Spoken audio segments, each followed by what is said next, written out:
Bonjour à tous. Le prix du kilo du maïs est au plus bas. Ce n'est pas une très bonne nouvelle pour les producteurs, même si les consommateurs devraient s'en réjouir. En tout cas, c'est le constat réalisé par Jacques Degbé. Vous avez compris, je vous parle là de la rubrique économie à laquelle on aura droit tout à l'heure. Ce sera le sujet qu'on va aborder au téléphone avec notre spécialiste économie quand il sonnera à 8h05 par là. L'actualité politico-électorale, vous la connaissez, c'est l'élection de Romuald Wadagne à la tête du Bénin. Les premiers chiffres de la part de la Commission électorale nationale autonome sont tombés dans la soirée du lundi. Quelle est la lecture de la communauté internationale au sujet du processus électoral? On va découvrir cela avec notamment la position de la CEDEAO, la Communauté économique des États de l'Afrique de l'Ouest, mais aussi les bons mots de l'Union africaine à ce sujet. On va évoquer notamment cette thématique-là pendant nos discussions avec les débatteurs. Ce sera, mettons, dans 1h30 à peu près. On aura deux invités. Le premier pour continuer à parler de cette actualité politico-électorale. Je vais parler de l'élection donc de Romuald Wadaï. Le premier donc, comme je le disais, Euseb Agbangla, il est diplomate plusieurs fois. Ambassadeur du Bénin à l'étranger. Avec lui, on va examiner surtout ce qu'il y a dans le projet de société de celui qui vient d'être élu président de la République. Pour ce qui concerne la diplomatie, on aura eu le point des actions qui ont été menées pendant ces 10 dernières années pour relancer une diplomatie autrement. On va parler de rites et de traditions avec Alexis Rouillard, avec lui, promoteur culturel. On va essayer de comprendre la valeur des jumeaux dans un contexte africain. Il va profiter pour nous dire deux mots au sujet de son initiative qui promeut justement la gémellité au Bénin et en Afrique. On va découvrir tout à l'heure l'essentiel lié justement à cette initiative qui l'engage. Les autres rubriques, vous les connaissez, le sport, la une des journaux, la revue de presse, tout cela sera au rendez-vous. Bienvenue à tous.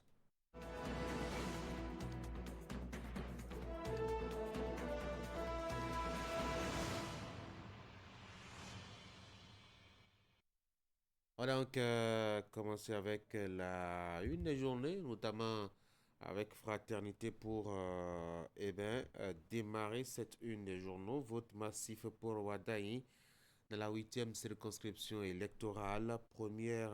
La stratégie payante de Bilal Yakoubou, première déclaration de Romain Wadaï, Romuald Wadaï, pardon, nouveau président de la République du Bénin.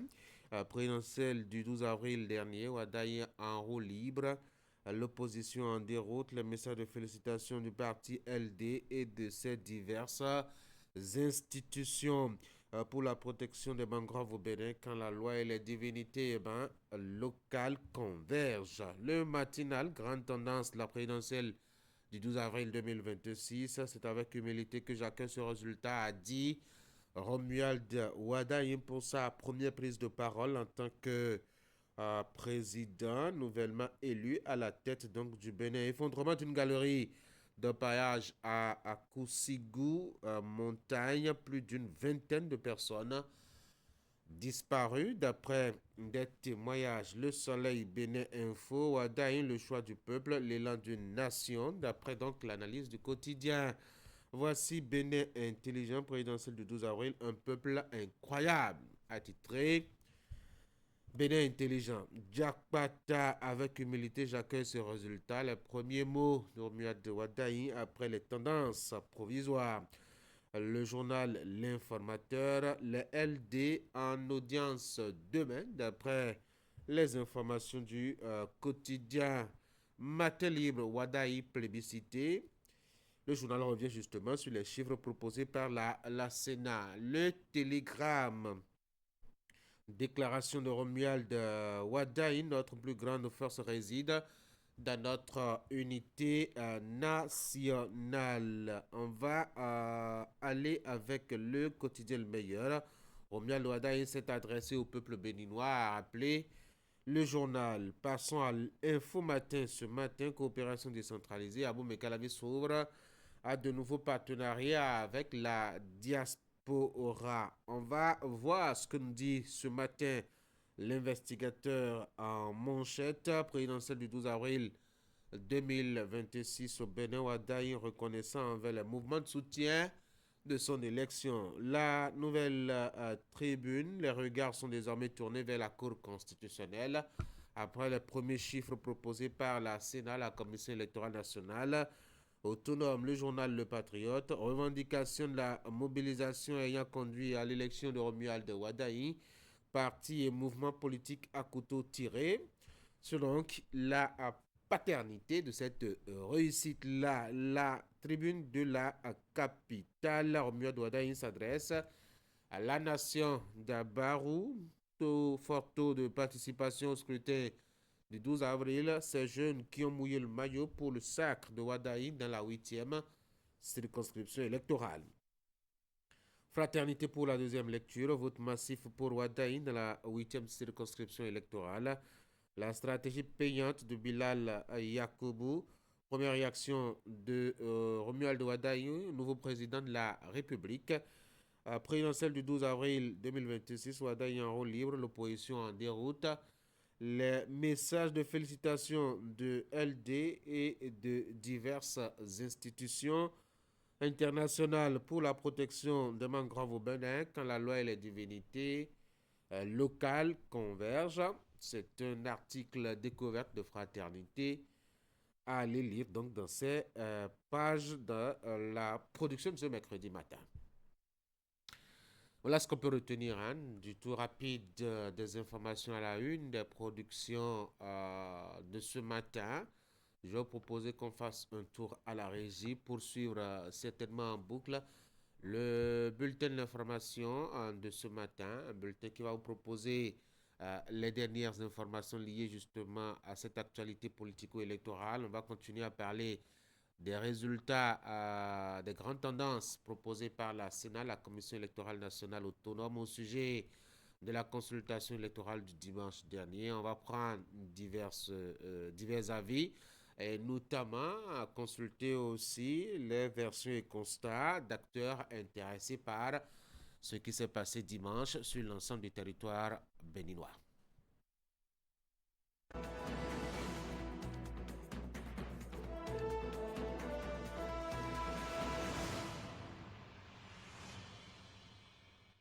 Au cours de la phase d'ouverture, la mission a observé 55 postes de vote répartis dans les 12 départements du Bénin.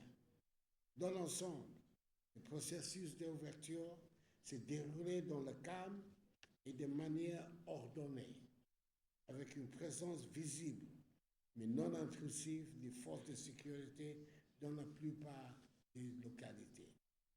Sur les 55 postes de vote observés, 85% ont ouvert à l'heure, tandis que 15% ont resté de retard.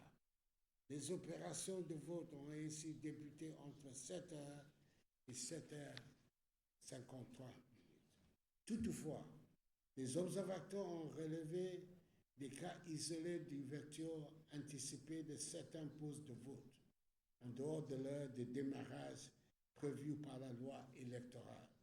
En résumé, bien que la majorité des postes de vote aient ouvert à l'heure et dans les conditions globalement organisées lors du scrutin du 12 avril, la mission a observé des retards localisés et des irrégularités susceptibles d'affecter par endroits la qualité et la crédibilité du processus électoral.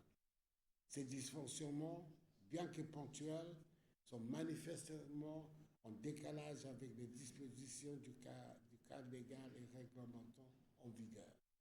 La mission félicite le peuple béninois pour son sens de responsabilité et son comportement globalement exemplaire tout au long du processus électoral.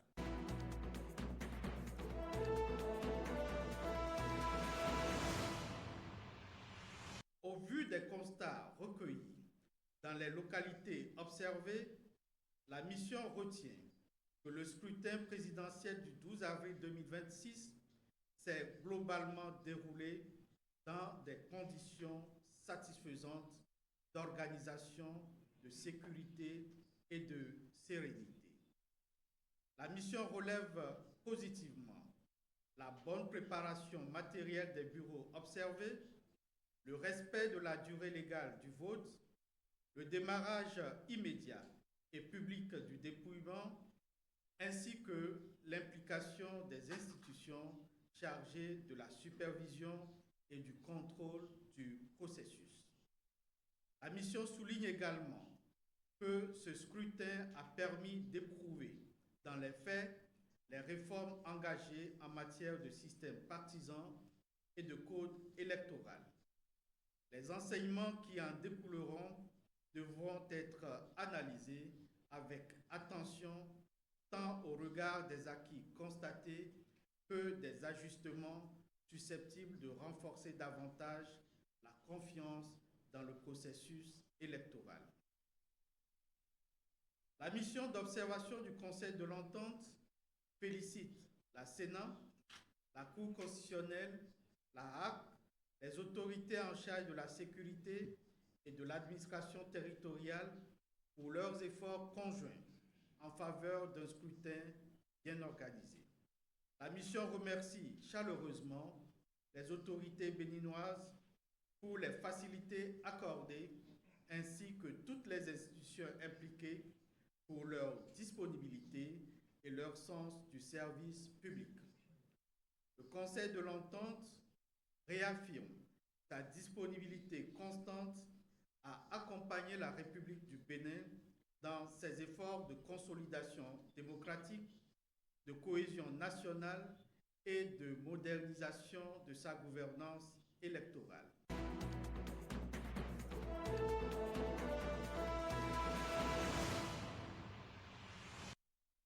Cette victoire n'est pas seulement celle d'un homme, elle est avant tout la victoire du peuple béninois. Je le dis avec force, le peuple béninois ne s'est pas trompé. Il a choisi la compétence, il a choisi la rigueur, il a choisi la vision. Romuald Wadayi n'est pas un choix par défaut, il est un choix d'excellence. Dans un contexte marqué par des défis économiques, sociaux et institutionnels majeurs, il représente aujourd'hui ce que notre pays a de meilleur à offrir. Une intelligence au service de l'action, une discipline au service des résultats et une vision au service de la génération future.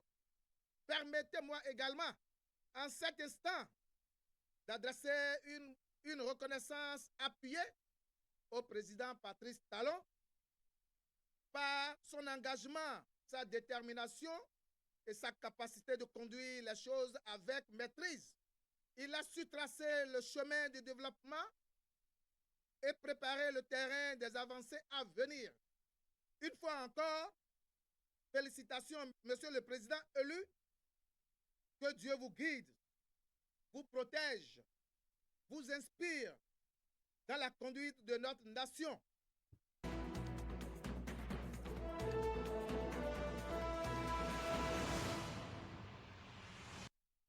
Cependant, cette victoire nous impose aussi des devoirs.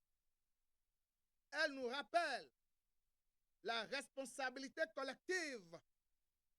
C'est pourquoi j'en appelle à la classe politique, en particulier celle qui soutient l'action du président élu.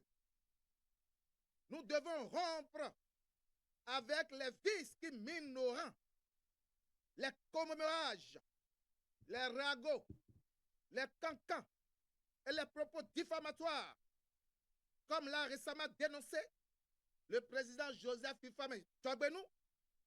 Ces pratiques ne nous honorent pas, elles nous divisent, elles nous ralentissent.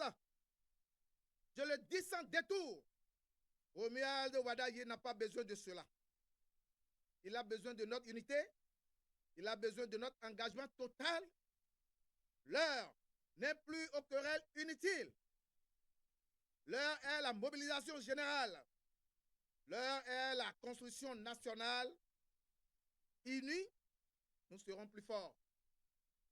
Unis, nous irons plus loin. Unis, nous réussirons.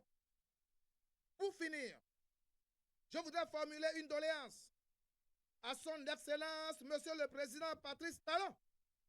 Monsieur le Président, dans quelques semaines, vous allez passer la main à votre successeur. S'il vous plaît, Monsieur le Président, ne soyez jamais loin de nous. Vous êtes l'une des perles rares en matière de gouvernance publique. Et j'ai la ferme conviction que nous continuerons à apprendre de vous.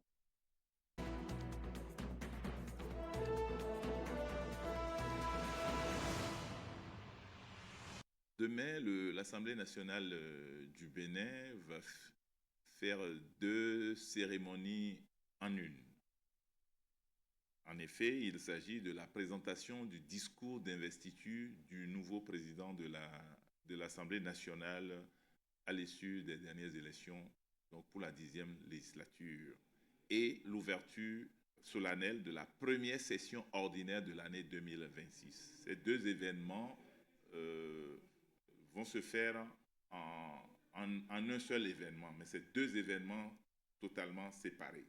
Il y aura une partie sur l'esplanade intérieure de l'Assemblée nationale. Les dispositions sont prises avec des chapiteaux adéquats.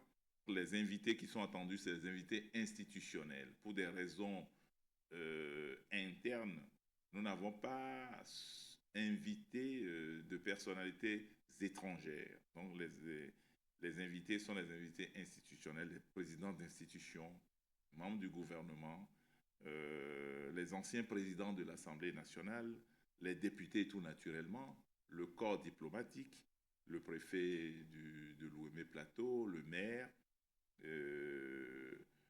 et puis les responsables au niveau de l'Assemblée nationale. Toutes ces personnes sont invitées. Pour la cérémonie de présentation de discours, les invités sont plus nombreux. Donc, les militants, cette fois-ci, sont invités. Donc, demain, ce serait le début de la 7e législature. À l'occasion de ce discours d'investiture, le président Joseph Fifame Diogbenou va décliner sa vision pour les 7 années à venir devant ses pairs, comment il entend conduire l'Assemblée nationale conformément au texte et par rapport à la nouvelle ère qui s'ouvre aujourd'hui, marquée par un nouveau président, un exécutif qui va faire 7 ans, un parlement qui va faire 7 ans et un autre exécutif local, les mairies qui vont faire 7 ans. Donc, le pays rentre dans une dynamique nouvelle et je crois que demain, on saura quelle est la vision du président de l'Assemblée nationale sur cette ère politique qui s'ouvre pour le pays.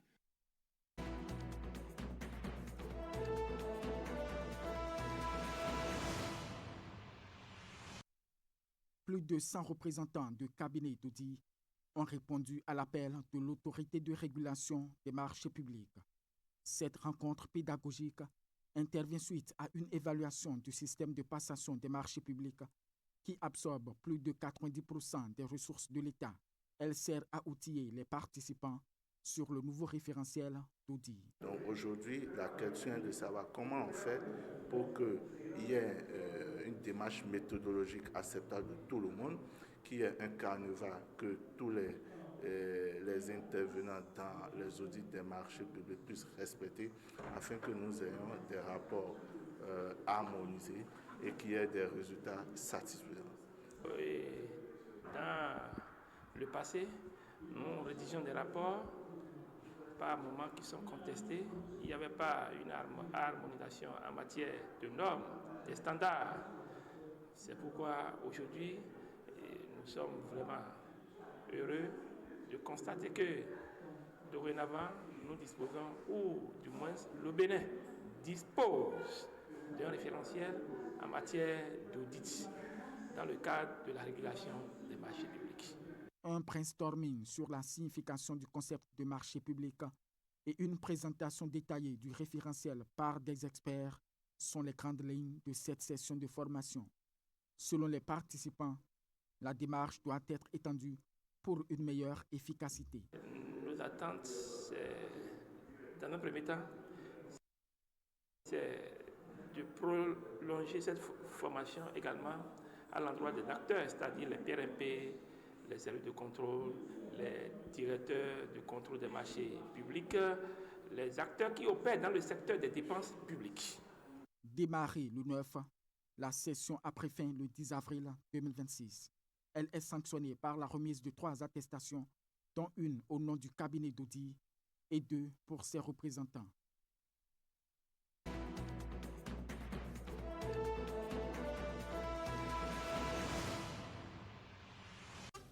Des femmes marchant avec assurance sur un caniveau.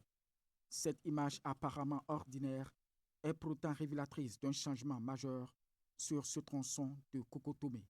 Dans un passé récent, ici, les caniveaux étaient à ciel ouvert et source de multiples désagréments pour les riverains. J'étais obligée de surveiller attentivement mon fils pour qu'il ne tombe pas dans un caniveau. Mais d'autres personnes et des objets de toute nature tombaient dans ces ouvrages sans voûte. Le pire, c'est le mélange de senteurs qu'il dégageait.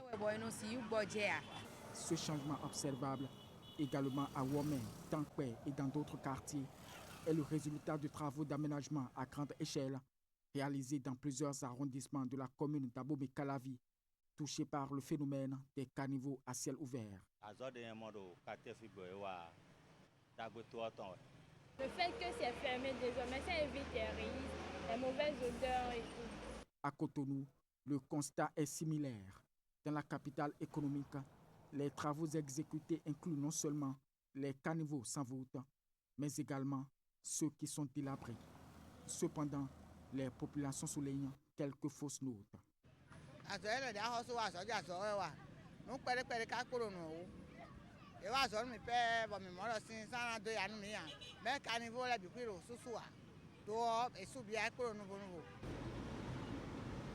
Bon, je trouve que c'est une bonne initiative, mais puisque parfois l'accès aux véhicules est un peu difficile.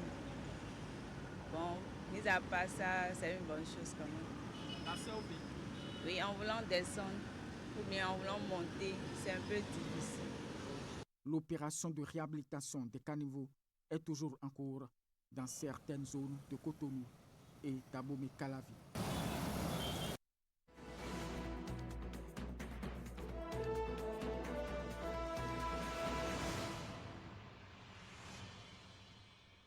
C'était donc le bulletin de l'information en format inhabituel. Vous l'avez suivi, les avis de différentes organisations internationales au sujet du scrutin du dimanche dernier. Vous avez pu voir aussi d'autres constats, notamment avec cet élément sur lequel s'achevait le bulletin d'information ce matin. C'était le constat dans les rues de Cotonou au sujet des caniveaux qui sont désormais couverts et qui évitent un peu les accidents pour les piétons. Je vous propose maintenant qu'on reçoive le tout premier invité de ce matin.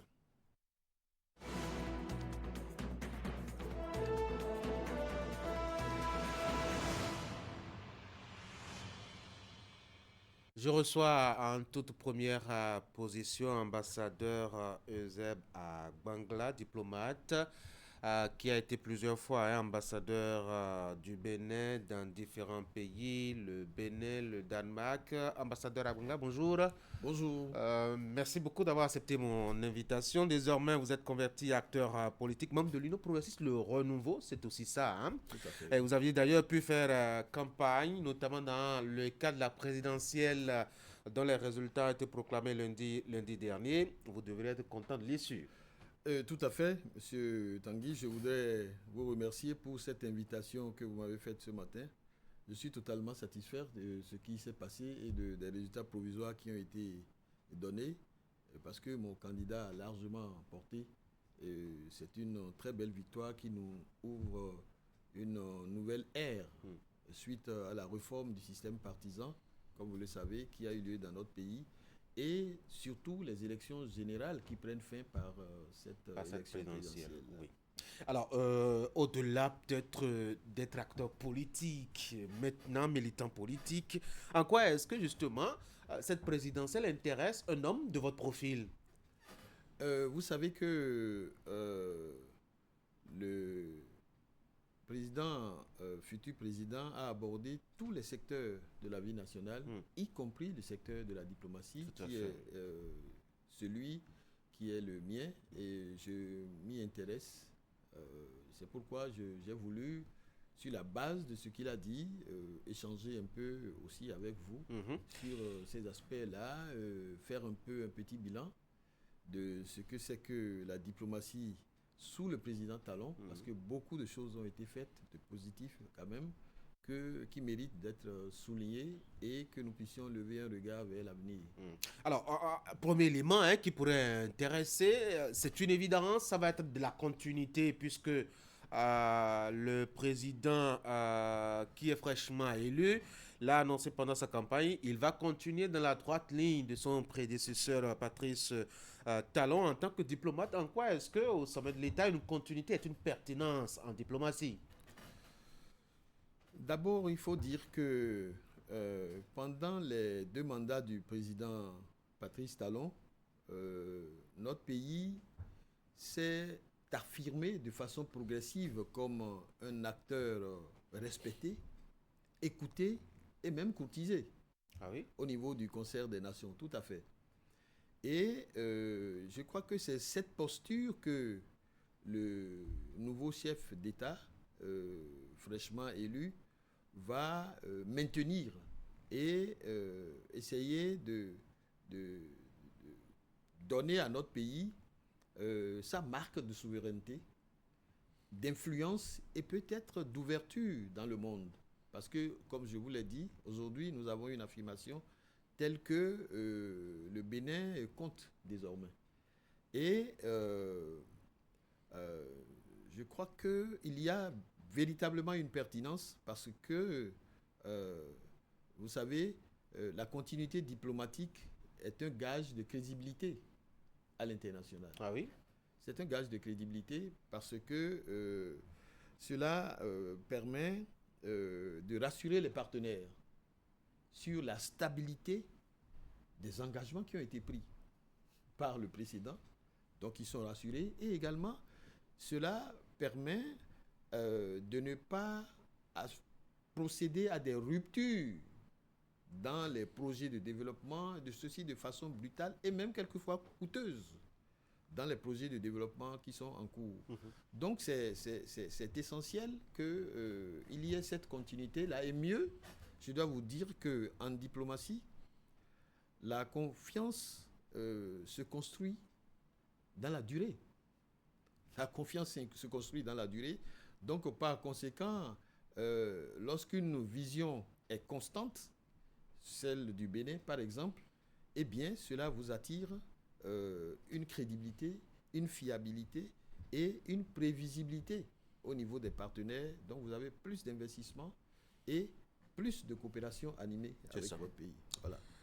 Alors, c'est vrai, vous l'aviez dit, ça va être une continuité avec beaucoup de pertinence, comme je viens de l'entendre, mais il faut déjà s'interroger sur ce qui a été fait pour que la continuité soit une pertinence. Et vous dites que nous avons été un peu plus crédibles ces 10 dernières années, alors que d'autres font une autre lecture. Nous sommes isolés, mettons, sur le plan sous-régional, tout comme sur le plan international, puisque nous avions cherché aussi à diversifier les partenaires. Et ce n'est pas ce qui rassure les partenaires traditionnels. Alors, déjà sur le plan sous-régional, le Niger, le Burkina Faso, certains ont même annoncé quelques difficultés avec le Togo. N'oubliez pas que le Nigeria a fermé ses frontières pendant longtemps. On s'est isolé, ambassadeur Awangla. Je ne crois pas. Vous savez qu'en Afrique, chaque pays est souverain. Oui. Et la souveraineté des uns s'arrête là où commence celle des autres. Tout à fait, oui. Et nous ne sommes pas quand même un pays si isolé que ça. Vous avez vu que une diplomatie très active a été assurée pendant les 2 mandats du président talons et une diplomatie qui a globalement permis que notre pays puisse s'orienter vers une diplomatie économique. Et nous avons eu des résultats concrets. Et ce que vous dites est d'autant plus étonnant qu'aujourd'hui, avec la politique du ministre Bakary, de la puissance, la puissance du passeport, aujourd'hui, nous sommes ouverts à plus de 70 pays. Les Béninois, avec leur passeport, peuvent aller dans plus de 70 pays dans le monde aujourd'hui. Donc, pas du tout.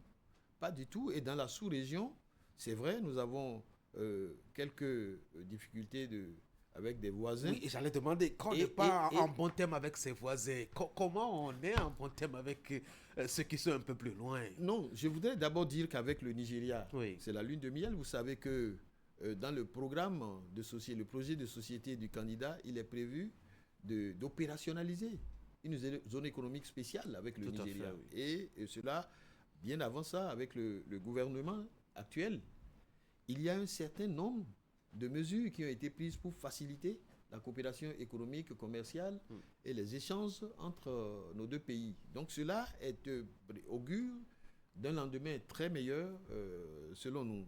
Et avec les pays voisins, vous avez entendu le président fraîchement élu qui a dit qu'il va profiter de la nouvelle gouvernance qui s'établit à la tête de notre pays pour à nouveau tendre la main à nos partenaires parce que nous avons des défis communs, nous partageons les mêmes frontières, nous avons les mêmes peuples de part et d'autre, et nous avons les mêmes défis.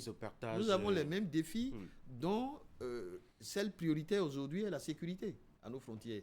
Donc, je pense que non, le Bénin n'est pas du tout isolé de par le monde. Je vous ai dit que nous sommes courtisés. On a redéfini aussi les cartes diplomatiques, on a fermé certaines représentations diplomatiques. Ce n'est pas de l'isolement. Non, pas du tout. Ça fait partie d'une stratégie du moment que le pays a eu à prendre. J'étais ambassadeur au Danemark et puis après ambassadeur à Paris. Aujourd'hui, nous avons une quinzaine de postes diplomatiques et un consulat général, celui de Lagos. Mais nous rayonnons parfaitement et nous sommes sollicités au fur et à mesure de nos intérêts, des opportunités qui sont les nôtres. Les ouvertures se font progressivement et il n'y a pas que cette stratégie de rayonnement d'un pays. Vous savez que les pays ont également la possibilité des représentations mixtes ou des représentations d'ambassadeurs non résidents. C'est des formules qui sont ouvertes à tous les grands pays et que notre pays, le candidat l'a annoncé, n'est pas en reste de mettre en œuvre. Donc, il n'est pas du tout question que cette fermeture-là ait d'influence quelconque sur le rayonnement qui est le nôtre aujourd'hui, qui tient compte de notre stratégie et qui fait en sorte que la diplomatie qui est mise en œuvre par notre pays aujourd'hui est dans une logique d'opportunité.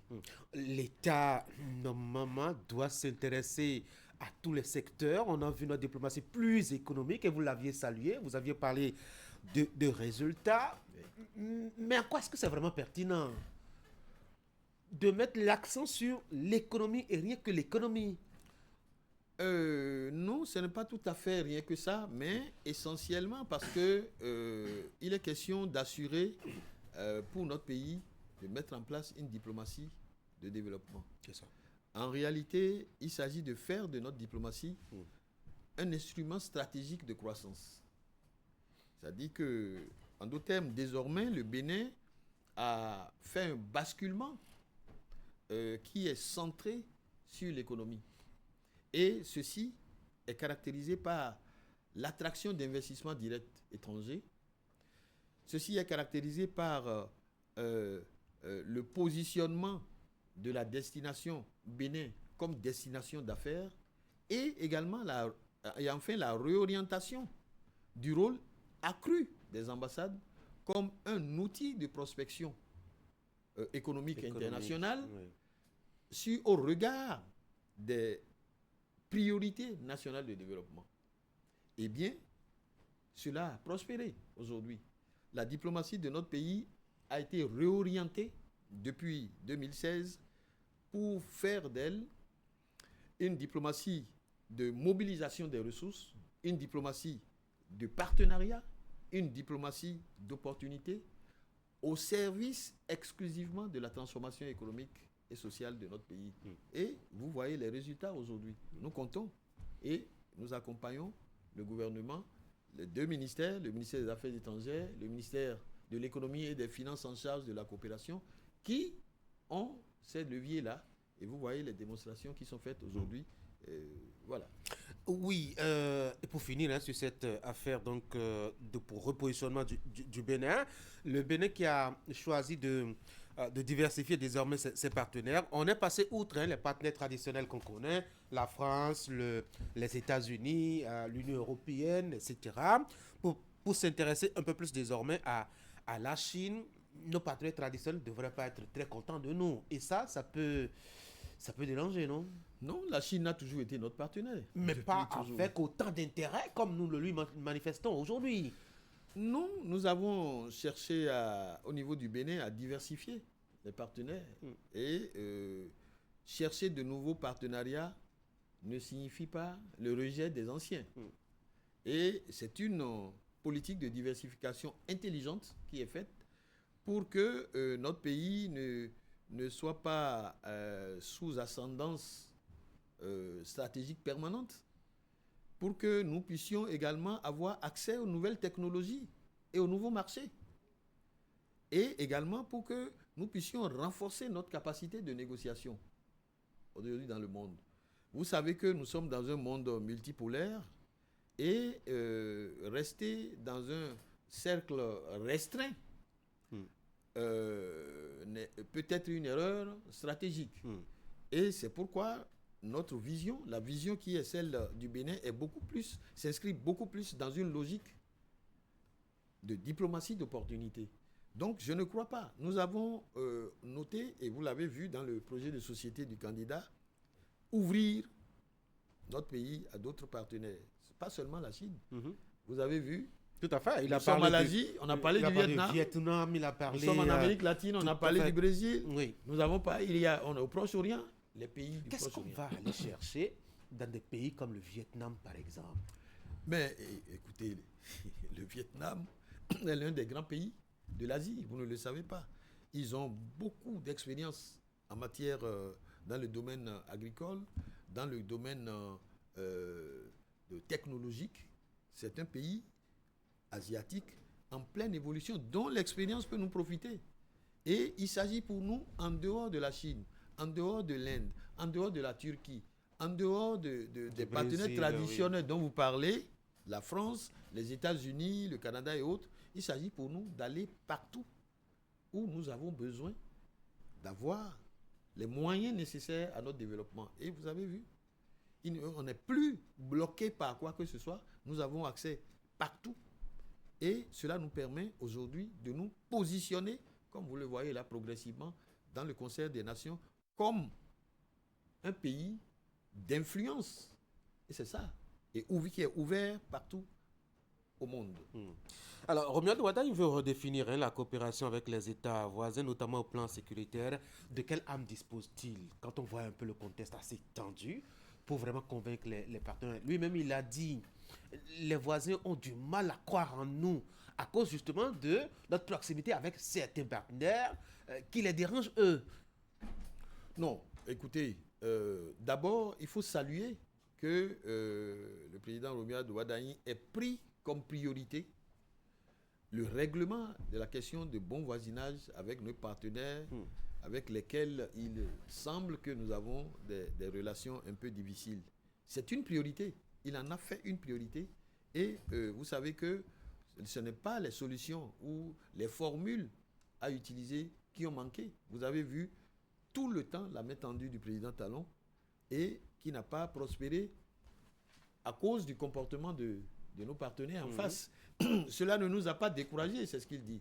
Une fois de plus, il promet de leur tendre la main et toutes les formules seront utilisées. Souffrez que ici je ne dévoile pas.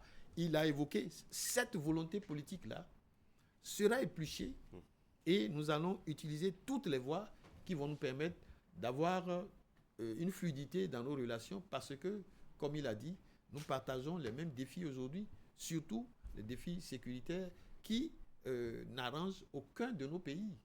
Nous avons les mêmes frontières, nous avons les mêmes peuples. Et aujourd'hui, la volonté existe entre les peuples de continuer à avoir les échanges de part et d'autre. Alors, j'ai parlé de nos partenaires traditionnels qui sont très tatillons sur les éléments liés à la démocratie, puisque nous sommes un pays démocratique. Est-ce que notre proximité ne va pas brouiller un peu notre statut par rapport à la démocratie? Dis-moi qui tu fréquentes, je te dirai qui tu es.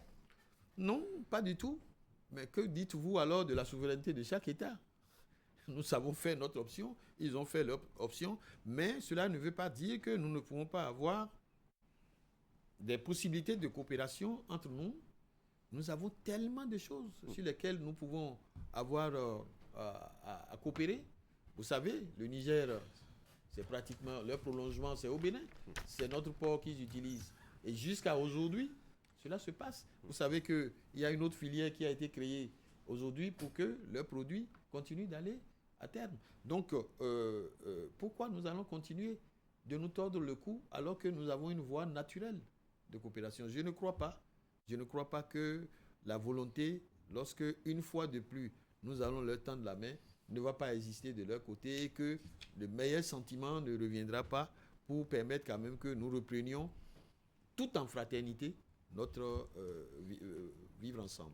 Alors que nous nous ouvrons sur le monde, nous ouvrons aussi nos portes à tout le monde. Le Bénin fait partie des pays ayant libéré, je dois dire, son entrée sur son territoire national. En quoi est-ce que c'est d'un intérêt, ambassadeur?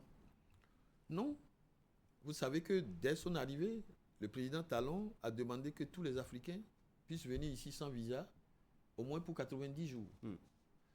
Mais nous ne pouvons pas dire que nous allons réaliser l'intégration africaine alors que nous-mêmes, on ne peut pas se visiter. Oui, mais la question sécuritaire, on réfléchit beaucoup à la situation qu'on vit actuellement dans le nord du Bénin. Justement, c'est justement à cause de ça que vous avez vu, il y a une dernière réglementation par rapport à la résidence ici, par rapport au séjour ici, qui réglemente un peu. Ce n'est pas parce qu'on a dit que tout le monde peut arriver, que tout le monde peut s'établir comme bon lui semble.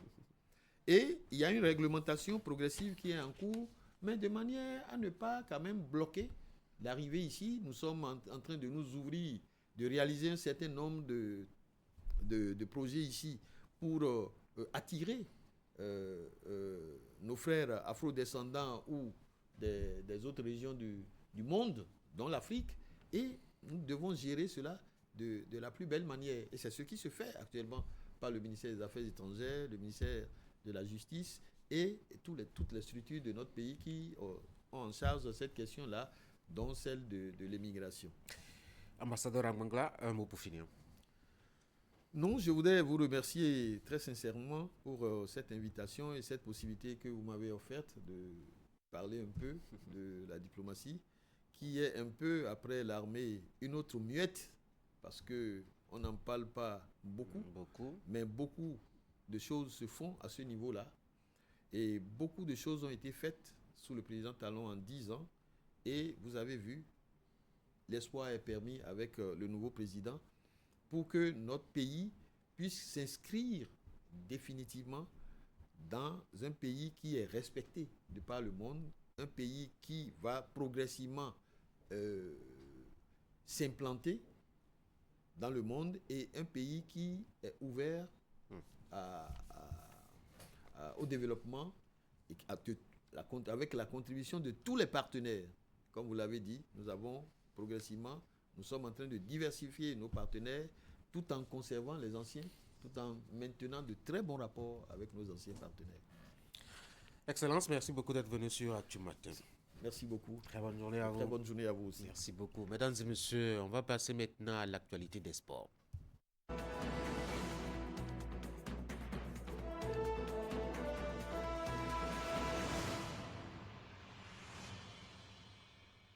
Candide, bonjour.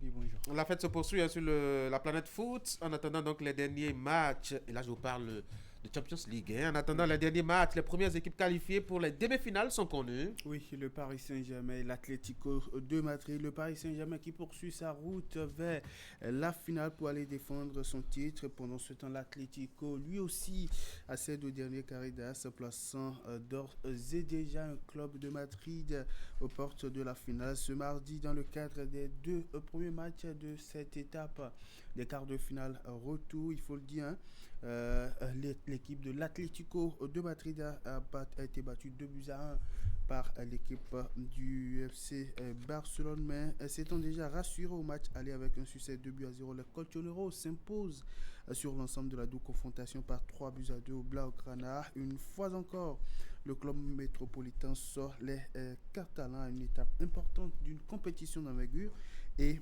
coup du sort avec pratiquement le même scénario. Tanguy, en Coupe du Roi, il y a de cela quelques semaines en arrière, c'était justement en demi-finale que les 2 clubs s'étaient affrontés.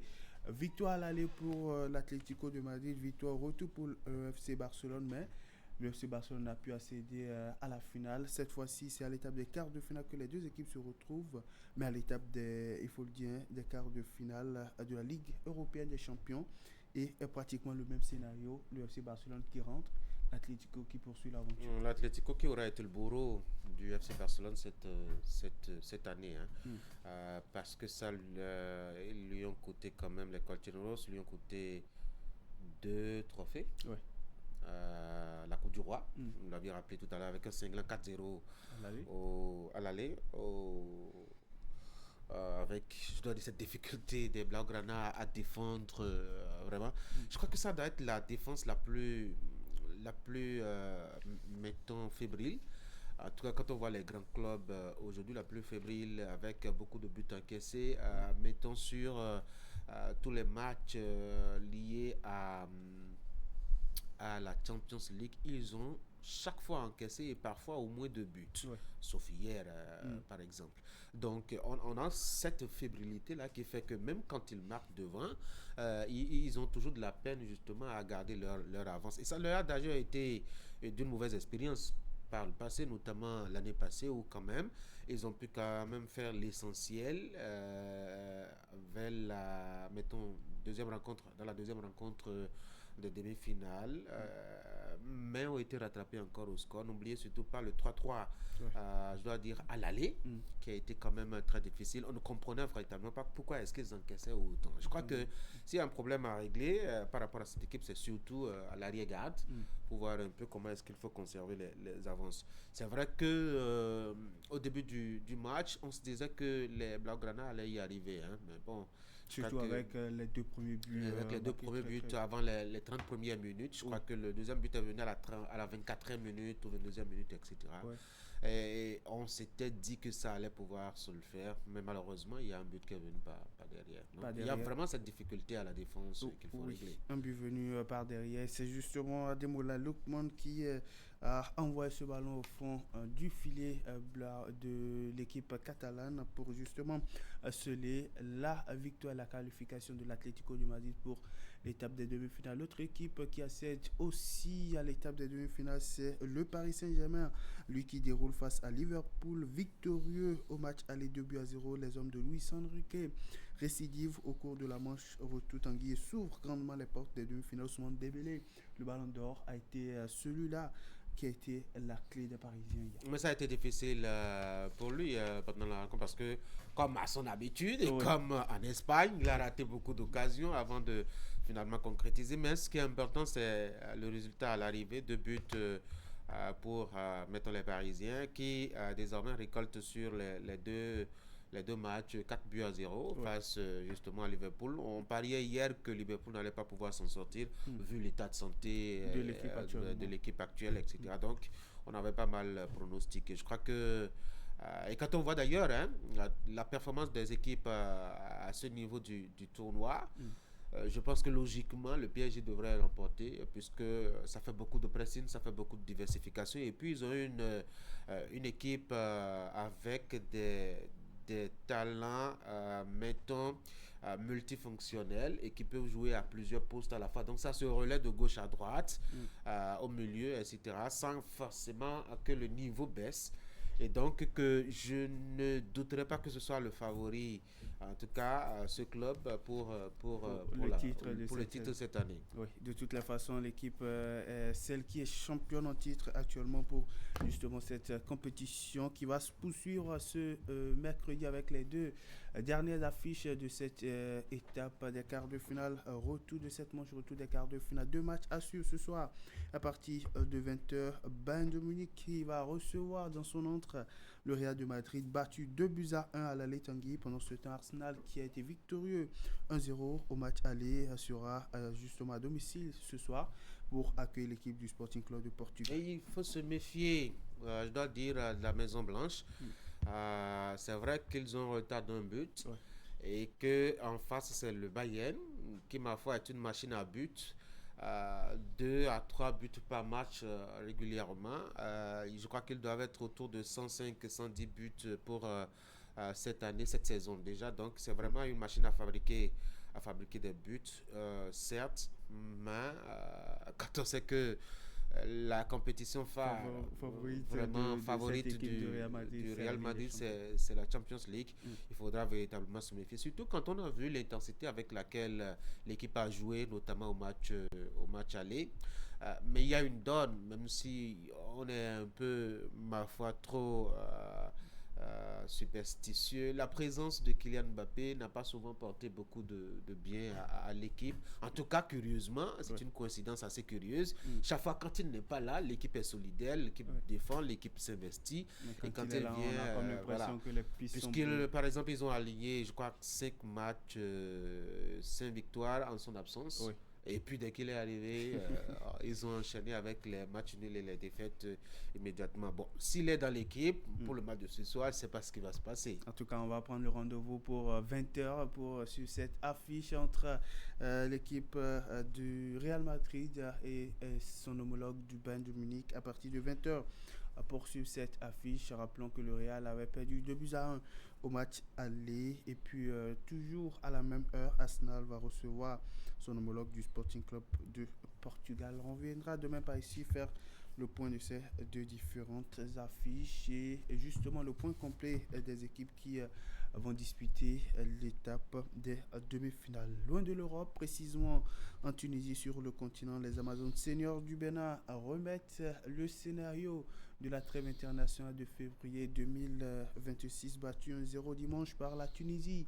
La sélection féminine du Bénin a retrouvé de la confiance ce mardi avec une victoire 2-0 face aux Comoriennes. Ceci dans le cadre de leur second match de cette fenêtre FIFA. Dame d'avril 2026, Milhat Sadikwa a ouvert le score pour le Bénin et la capitaine Yolande Nyami a fait le prêt tout comme en février dernier face au Kenya. Les filles du coach Abdullah Ouzerou bouclent ainsi cette trêve internationale avec un bilan de 2 matchs, une victoire et une défaite, un but encaissé contre 2 inscrits après donc les 2 matchs disputés respectivement face à la Tunisie dimanche et aux Comores hier mardi. Allez, on va maintenant revenir au plan national, parler de ce qui s'y passe au plan national. Un joueur est lourdement sanctionné pour avoir eu un comportement agressif lors du match ASVO. Il faut le dire, contre l'Autopopo, c'était à l'occasion de la 21e journée. Comme vous le voyez à l'image, il s'agit du joueur qui porte le dossard numéro 25 de l'Autopopo, Agnella Abayomi. Pour ceux qui ne le savent pas, on en était au 25 mars dernier quand la commission transitoire d'homologation des matchs et classement avait rendu public une décision en rapport avec cet incident de la 21e journée de la Ligue 1 béninoise au cours du match ASVO l'Autopopo à la 81e minute de jeu à la suite d'une contestation en acte et en parole d'une décision arbitrale par le joueur. Et il faut le dire, il a écopé d'un carton jaune. Étant mécontent de cette sanction, le joueur agresse physiquement par une gifle l'arbitre central, un comportement agressif qui lui a valu un carton rouge direct de la part du juge central.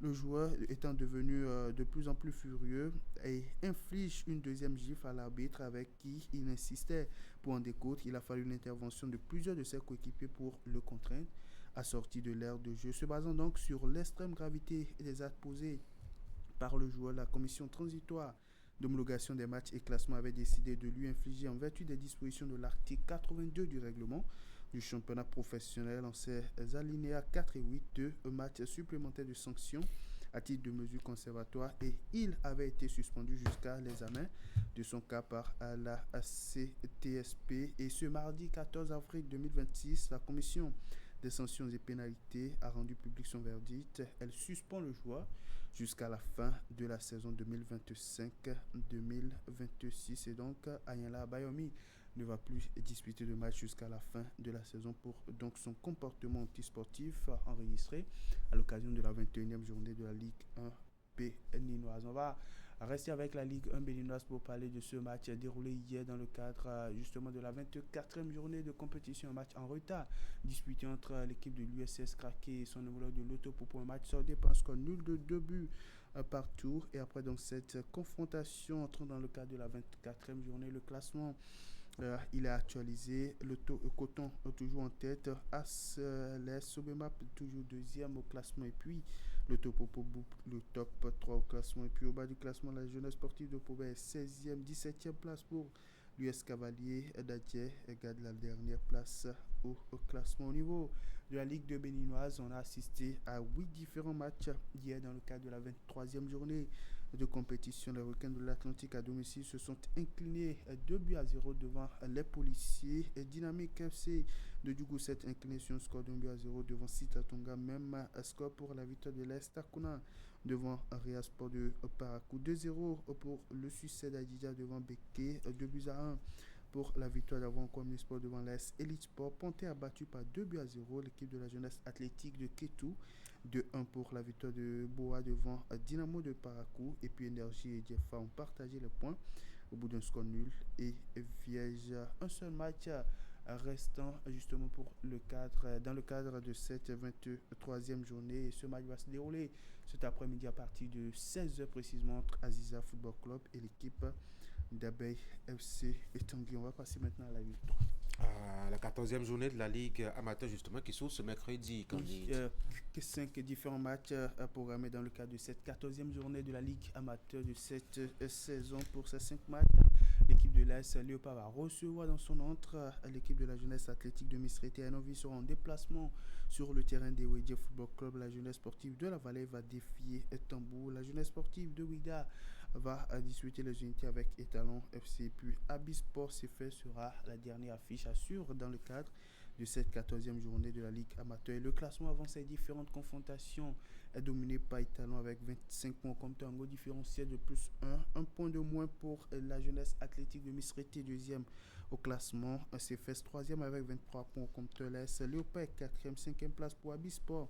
Et de la jeunesse sportive de Ouida 6e, 7e place pour la jeunesse sportive de la Vallée. Tambour 8e, et puis Ouédia qui est positionné avant-dernier au classement. La lanterne rouge est gardée par l'équipe d'Enovi avec 11 points au compteur et un goal différentiel de moins 4. On a assez parlé football ce matin, on va s'intéresser maintenant au sport de main, le handball, précisément les Guépards et Amazon, comme vous le voyez à l'image, ont bouclé ce mardi le deuxième regroupement de préparation en prélude au premier championnat africain de beach handball qui va se tenir à Lomé au Togo. 10 jours de travail intense d'amélioration des qualités techniques et tactiques des athlètes dans le sable marin de la plage de Fidjirosé à Cotonou sous la houlette de l'encadrement technique sur un groupe de présélectionnés composé de 36 joueurs et joueuses.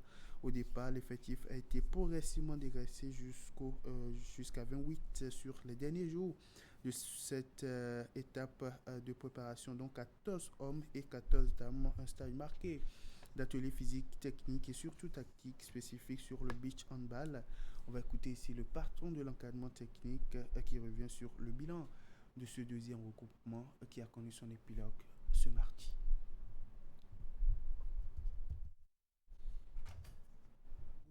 Nous avons amélioré les capacités physiques, nous avons amélioré les capacités individuelles et les capacités dans le collectif. Ça veut dire quoi? Au beach handball, on n'est pas là pour les 1 point, on est là pour les 2 points. Et pour avoir les 2 points, première des choses, les pirouettes, c'est-à-dire les 360. Deuxième des choses, les kung-fu. Troisième des choses, les relances des gardiens de but. Donc nous avons accentué plus le travail sur ces aspects-là. D'accord? C'est les points techniques individuels. Maintenant, nous avons travaillé le collectif en défense. D'accord? Le collectif en défense, c'est quoi? Au beach handball, quand vous êtes en défense, vous êtes forcément en infériorité numérique.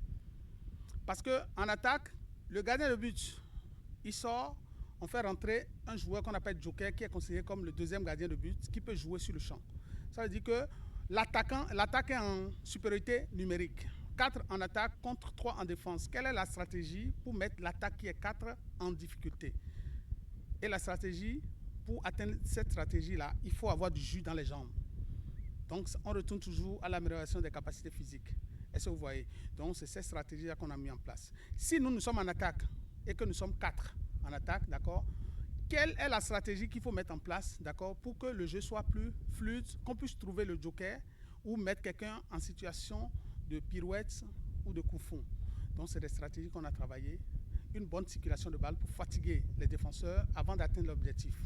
C'est pour ça, la récupération, c'est quand vous êtes en attaque. Vous défendez dur, mais la récupération, c'est quand vous êtes en attaque. Vous prenez tout votre temps. Sinon, vous allez vite perdre la balle. Vous n'avez pas encore récupéré. Vous venez en défense, vous avez des problèmes.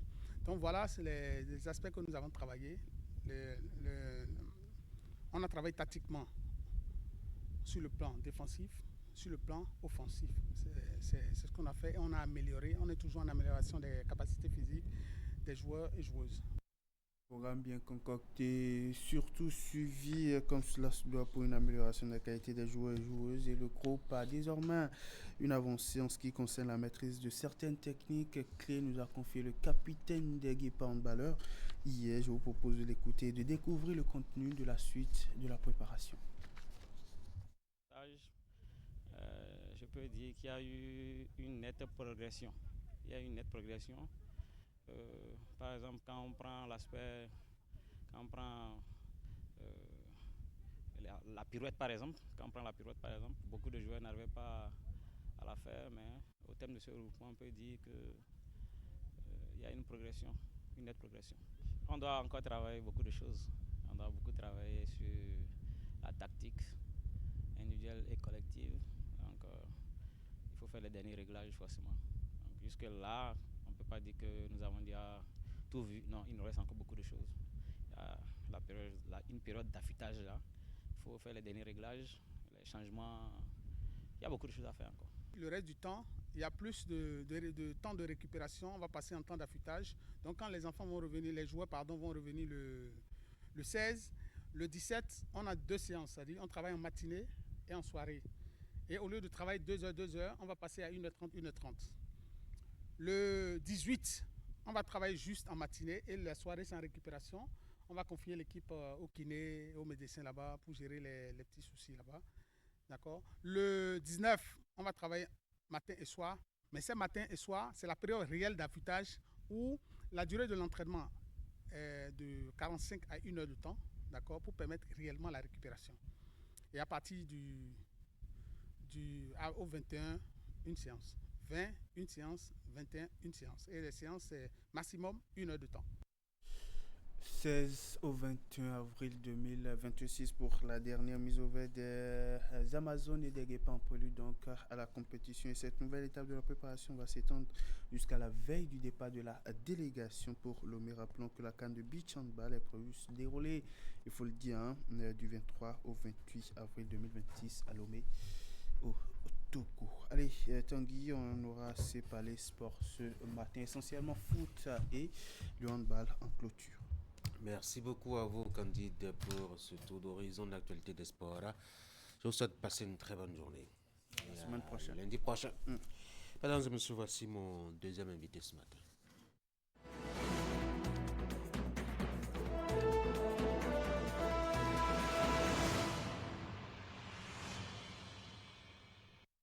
Mon deuxième invité, c'est Alexis Rouillard. Il est promoteur culturel. Il a initié avec son second, puisqu'il est jumeau, le festival Rojo. Monsieur Rouillard, bonjour. Bonjour, monsieur Tanguy. Bienvenue sur Actu Matin. Pourquoi initier un festival sur les jumeaux? D'accord, merci beaucoup. Un festival est initié dans le but de répondre aux diverses préoccupations de nos semblables. Le festival Rojo est un événement qui valorise la gémellité, déconstruire les stéréotypes et questionner les tabous. Nous avons initié ça parce que plusieurs de nos semblables jumeaux jumelles, parce que c'est une association, nous posent des questions sur comment il faut faire, comment il faut se comporter, quels sont les interdits des jumeaux. À un moment donné, mon second moment, nous avons réfléchi à quoi faire. C'est là que nous avons initié le festival Rojo, dont les points centraux, c'est le débat qui concerne les mystères autour de la naissance. Pourquoi vous pensez qu'il faut initier ou qu'il faut focaliser dans les regards sur les rojos, sur les jumeaux? Oui, mais c'est Tanguy, vous savez que nous sommes au Bénin et au Bénin, les jumeaux sont sacrés. Que ce soit de leurs vivants ou de leurs morts, les jumeaux sont considérés comme des divinités. Puisque même aujourd'hui, que vous soyez chrétien, musulman ou quoi que ce soit, et vous êtes jumeaux, surtout des jumeaux du même sexe, parce que ce sont les jumeaux les plus remarqués. Quand vous passez, n'importe qui peut vous arrêter pour dire « priez pour moi ». Donc, il y a déjà cette particularité. Et vous ne me direz pas que quelqu'un vous a demandé une fois de prier pour lui. Non. Oui, pourquoi pas. J'ai des enfants à la maison qui peuvent me demander la bénédiction. À quoi est-ce que vous, singulièrement, vous êtes particulier? Et est-ce que les temps ne sont pas révolus où on pense que les jumeaux sont des êtres à part? Une divinité, il reste une divinité. Il n'y a pas de pourquoi est-ce que vous êtes une divinité? Bon, ce n'est pas nous qui l'avions dit, ce sont les ancêtres, c'est comme ça, nous on est venus voir. Et nous on n'est pas là pour bannir cette pratique.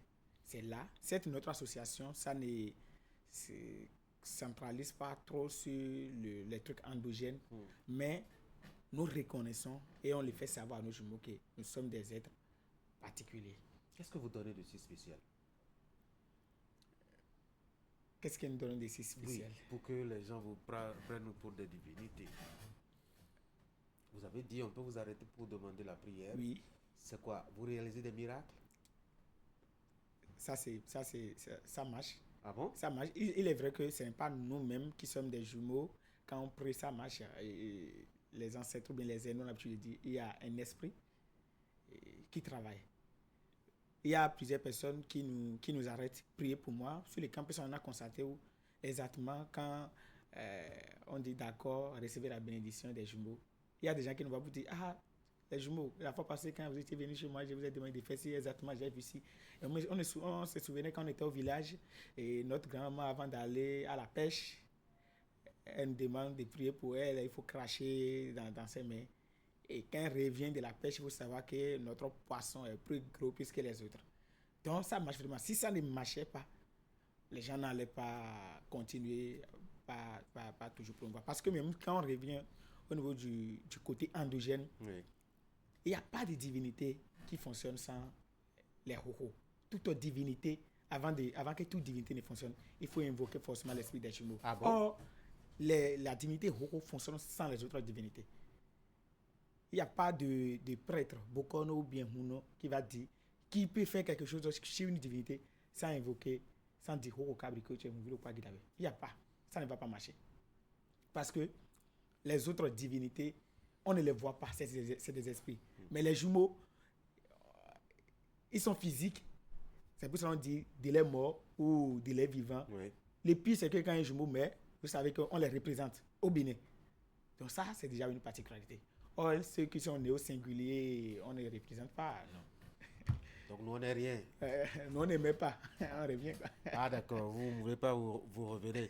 J'ai l'impression que, mettons, il y a une place singulière que les jumeaux ont dans le contexte africain, mais avec les religions qui se sont multipliées et surtout les croyances. Et aujourd'hui, le monde qui est beaucoup plus concret et matériel, est-ce que vous sentez encore que vous avez cette place-là, cette considération? C'est pour cela que je l'ai dit que vous soyez chrétien, musulman ou pas, jusqu'à l'heure actuelle. Parce que nous avons des jumeaux ou bien des jumelles dans notre association qui ne veulent pas du tout entendre des trucs endogènes. Ah vous bon? comprenez? Mais on les demande. Qui sont membres de l'association? Exactement. Parce Comment que ça se fait? Non, notre association, ça regroupe tout le monde en fait. Vous comprenez? C'est pour cela même les festivals, on ne fait rien des rituels d'endogènes. Les débats est centré sur ceux qui veulent comprendre ce que c'est que les jumeaux en Afrique. Exactement. Le débat est concentré sur ça, mais on ne fait rien de pratique endogène, ça regroupe tout le monde. Ça regroupe tout le monde. Mais ils reconnaissent qu'ils ont une force spéciale. On les demande, quand vous passez quelque part, les gens ne vous arrêtent pas pour dire priez pour moi. Ils disent oui. Vous le faites? Oui. Ça veut dire que même si c'est comme on vous demande, monsieur Tanguy, vous avez quel âge? Vous dites vous avez 30 ans. Mais intérieurement, vous savez que vous avez 40 ans. C'est comme si vous avez fait dispension d'âge. Vous comprenez? Donc, intérieurement, vous savez que vous avez une force, mais à cause de votre côté religieux, vous n'aimez pas avouer que vous avez quelque chose de particulier. Est-ce que dans votre association, il y a des jumeaux qui sont des régions du nord du Bénin et comment est-ce qu'ils se comportent? Est-ce qu'ils ont la même façon de voir la réalité? Oui, ils sont dedans.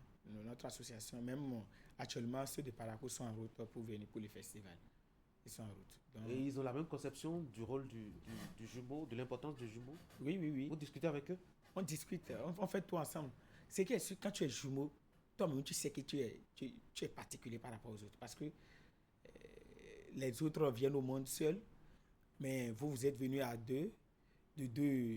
Ce qui se dit entre frères et frères, c'est deux choses différentes entre ce qui se dit entre jumeaux et jumeaux. Mon second et moi, on n'a pas besoin forcément de quelqu'un pour nous dire qu'est-ce qu'il faut faire. Déjà, quand moi j'ai une idée, je peux demander à mon second, regarde comment il faut faire. Mais quand vous êtes seul, vous avez l'obligation peut-être de demander aux gens comment ça se fonctionne. Il y a plusieurs choses où, quand tu es jumeau, mon second et moi, on passe des fois une semaine à la maison sans sortir. Parce qu'on est deux, on parle, on ne s'ennuie pas. Mais vous, que ce soit votre frère du même père ou bien du même mère, à un moment donné, vous allez vous sentir forcément ennuyé. Donc, on ne se dit pas tout quand même. Mettons que ailleurs aussi, vous êtes considérés comme des êtres capricieux et difficiles à supporter. La preuve, dans la partie méridionale du Bénin, des rites appellent ou obligent les femmes mères de jumeaux à aller commander, par exemple, au marché, à aller faire ci ou à aller faire ça, etc. Comment on peut être si spécial et faire souffrir ses semblables comme ça et leur demander des choses compliquées? Bon, il faut dire que pour cette question, moi, je ne suis pas du domaine endogène. Ce sont eux qui pourront répondre, mais je sais que... Mais est-ce que vous voyez des femmes quand même parcourir les marchés pour demander au nom des jumeaux? Oui, il faut les jumeaux, parce que quand un jumeau vient au monde, il faut forcément consulter dans la pratique endogène. Certains ne le font pas, mais quand tu consultes, aller au marché, tout le monde le fait. Vous comprenez? Pour les jumeaux.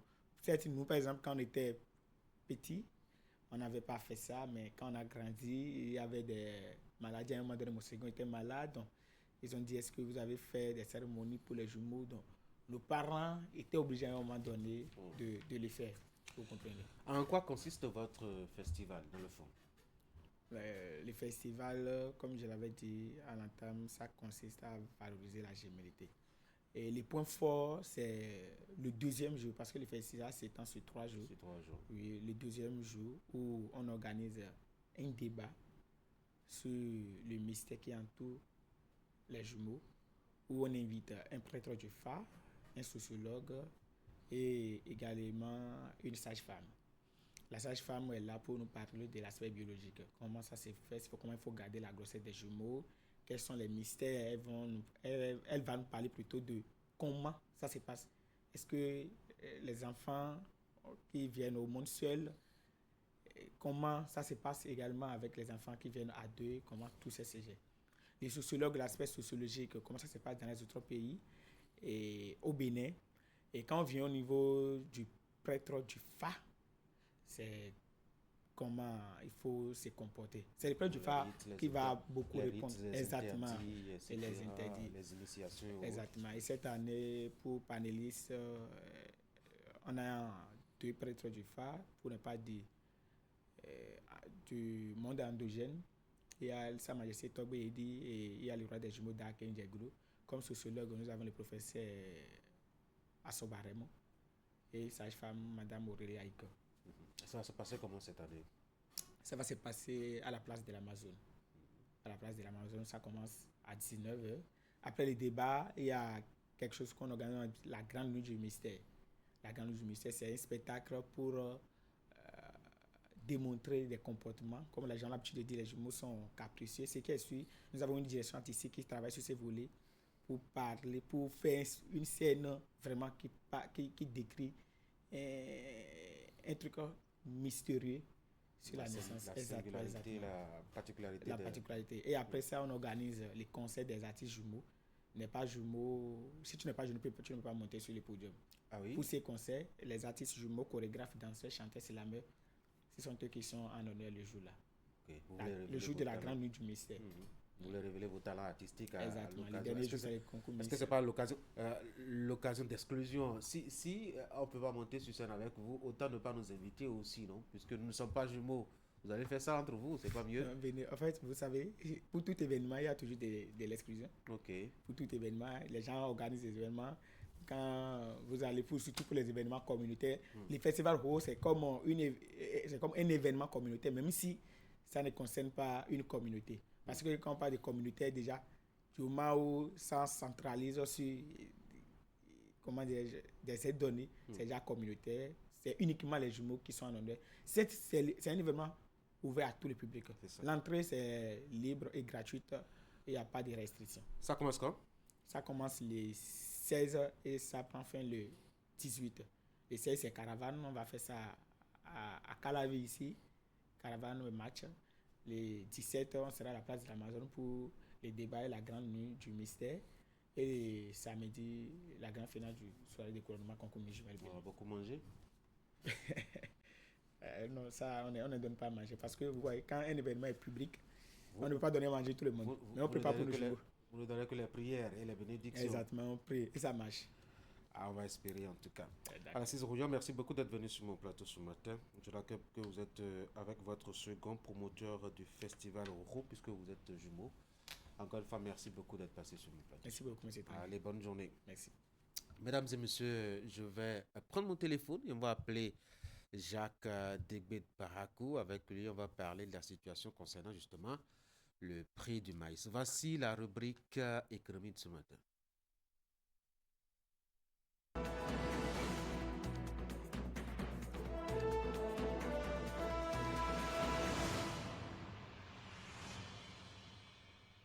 Nous sommes de retour en plateau pour discuter au sujet du prix du maïs.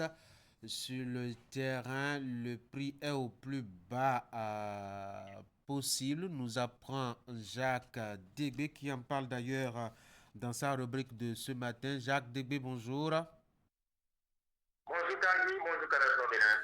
Vous dites que le prix du kilo du maïs est vraiment au plus bas niveau. Quelle est réellement la situation dans le fond, sur le terrain? Oui, le tableau n'est pas le plus réjouissant, c'est le moins difficile pour les producteurs, encore moins pour les commerçants. La grille tarifaire donne tout simplement le tournis. Le sac de 100 kg de maïs est actuellement vendu à 10 000 francs CFA et ça.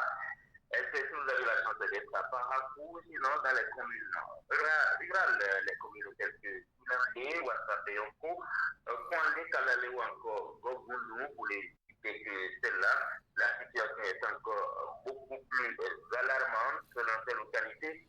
Tout un sac de 100 kg de maïs est livré à 7 000 francs CFA selon nos informations. C'est tout une bonne nouvelle pour les producteurs qui investissent argent et énergie pour emblaver les hectares, mais aussi pour les commerçants qui mettent beaucoup de capital pour espérer un retour sur l'investissement. Lorsque l'on fait le rapport entre le compte d'exploitation et le prix du marché, le compte n'est du tout pas bon, ni pour le paysan, ni pour le commerçant. Donc, alors, quelle devrait être la situation? C'est la question qu'on pourrait se poser. En temps normal, en cette période de l'année, le prix du maïs oscille autour de 25, voire même 30 000 francs CFA généralement. C'est le cas il y a encore quelques campagnes en arrière, ce qui permettait aux commerçants de s'en sortir à bon compte après avoir acheté la céréale auprès du producteur à 10 000 francs CFA. Mais depuis 2 saisons maintenant, le business ne marche vraiment plus. C'est la grisouille, la période des vaches maigres chez les acteurs de la filière maïs, qui tourne clairement avec ces en tout cas la situation n'a pas été septentrionale. Et quelles pourraient être les causes de cette baisse, Jacques, sur le terrain? Les mêmes que celles de la campagne écoulée. Je ne vous apprends rien tant que le gouvernement en 2024 a pris des mesures pour interdire l'exportation du maïs sur les frontières béninoises, ceci à travers l'arrêté ministériel numéro 2024-051, l'objectif étant de protéger le marché intérieur face à la flambée du prix de cette céréale très importante selon l'alimentation des Béninois, même si cette mesure d'interdiction avait été levée en juin 2025, elle a déjà eu le temps de faire son essai sur le terrain. Les commerçants étrangers, principalement les Nigériens, mais aussi les Nigériens, Togolais et autres qui avaient l'habitude d'envahir le marché béninois, se sont tout simplement rétractés. Conséquence, le prix du maïs a chuté lors de la campagne écoulée et continue de dégringoler au cours de cette nouvelle campagne. C'est la loi de l'offre et de la demande. Quand il y a moins de demandes, eh bien, les prix chutent sur le marché, c'est qu'on est en économie. J'ai eu un interview, par exemple, à Boubakari Toukouroua. Souvent, il est un commerçant grossiste de maïs qui opère dans la partie septentrionale du Bénin. Il explique qu'il y a une surproduction sur le marché du maïs actuellement, dépassant les besoins locaux, c'est-à-dire ce qu'on produit sur toutes les étendues du territoire national dépasse largement ce que les Béninois ont besoin de consommer. C'est aussi l'analyse qu'a fait par exemple Cyril Dioramon, il est agro-socio-économique de développement ici à Parakou. En clair, on produit plus qu'on ne consomme. La surproduction est là. Ceci aussi grâce aux politiques menées par le gouvernement, la mécanisation encore de plus en plus dans notre pays, les engrais qui sont subventionnés par les milliards sont investis à ce niveau. Cela permet d'augmenter la production, mais cette production-là dépasse largement nos capacités de consommation. Il faut donc normalement chercher à exporter ce qui est très très compliqué actuellement à cause de ce carré mondialisé ministériel de 2024. Et j'imagine que les acteurs en souffrent énormément sur le terrain. Oui, il faut dire que les producteurs, eux, ne ressentent pas trop vraiment la crise. Ils sont habitués à tracer leurs produits en début de campagne pour faire face aux urgences, vous savez, la scolarité, la santé des enfants et tout. Ils vendent très rapidement leurs produits. Ce sont surtout les commerçants qui font la grille maintenant, depuis 2 saisons. Pour les avoir écoutés, juste pour constater qu'ils sont nombreux à disposer des stocks. C'est des centaines, voire des milliers de sacs de maïs. Alors, nous parlons dans le magasin des stocks qu'ils ont du mal à écouler. Bien utiliser les produits chimiques pour conserver ces stocks de maïs, espérant une hausse de prix dans le futur. Eh bien, ces stocks ont fini par pourrir. Bref, beaucoup sont aujourd'hui en difficulté. Tout à peine, la situation est encore plus compliquée pour ceux qui ont été sur les prêts bancaires. Il y a ceux qui sont carrément à la porte de la prison selon les témoignages que j'ai recueillis, parce que vous allez faire le prêt à la banque, vous achetez le maïs peut-être à 15 000 francs CFA sans oublier les charges, le transport, tout ce qui entoure ce commerce-là, et après on vous dit que vous devez vendre ça à 6 000. C'est un casse-tête pour tous ces messieurs-là et ces dames qui restent dans le secteur. Actuellement, ils ont des stocks de maïs dans leur maison. J'ai discuté avec un employé qui me disait qu'il sera peut-être obligé de livrer ça à cette fille pour compenser un peu les dépenses avant à combler les autres dépenses dans le pays. Donc la situation est vraiment compliquée sur le terrain et ça dit maintenant depuis des semaines. Et vous dites que c'est à la fois une opportunité et peut-être aussi une menace, Jacques? Oui, commençons par les opportunités. Ça, c'est pour les consommateurs.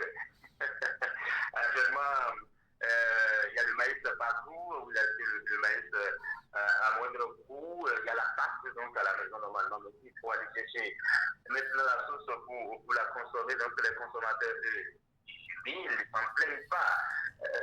Même si peut-être le marché ce qui transforme le maïs pour faire de la cassa, pour faire du poum, on constate que la grosseur du poum ou de la cassa n'a pas vraiment augmenté dans les gargotes, ça, bref, c'est un autre débat. Mais les consommateurs, c'est bon pour eux. Toujours parlant des opportunités, je crois que le gouvernement qui a accepté qu'on maintienne les produits sur place ici doit quand même mettre les politiques en place pour la transformation de ce maïs-là en des produits filiants, des produits qui ont beaucoup plus de valeur ajoutée pour qu'on puisse les exporter. Déjà, mais c'est ce qu'on est en train de faire avec le soja, avec le coton, avec beaucoup d'autres produits. On peut le faire également avec le maïs. J'ai eu dit qu'on transforme le maïs pour faire de la bière, ça se fait, je crois, et c'est pas faux, en bien d'autres produits qui nous ont beaucoup plus de valeur ajoutée. Il faut donc aller explorer ces sites-là. C'est là, l'avantage, c'est là l'opportunité qu'on peut tirer de cette situation. La menace, c'est que ces acteurs principaux, si tous les producteurs qui continuent comme ça de tourner en tête, ils risquent de se rétracter également, d'abandonner un peu la production de ces vies. Attention avec cette spéculation, je ne m'en sors pas. Il vaut mieux se tourner vers l'autre spéculation qui m'apporte beaucoup plus de gains. Et là, on risque d'assister à une baisse tragique et à une baisse drastique, j'allais dire, de la production de maïs sur le marché, ce qui est encore un autre danger. Là, les prix risquent de tomber parce qu'il y aura moins d'offres de maïs sur le marché. Jacques Degueux, merci beaucoup. Merci à vous, Tanguy. Très bonne journée à Parakou. Merci, pareil à vous. Mesdames et messieurs, retour à Cotonou. On aura défilé beaucoup de rubriques ce matin déjà. Je vous propose qu'on marque une pause avant de revenir par ici pour nos moments débat.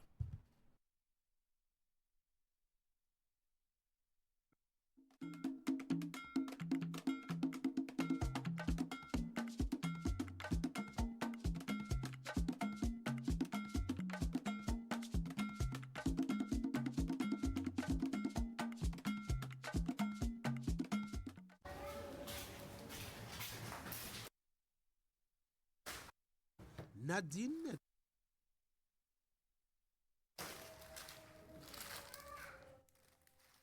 est étudiante en deuxième année d'anglais à l'université d'Abomey-Calavi.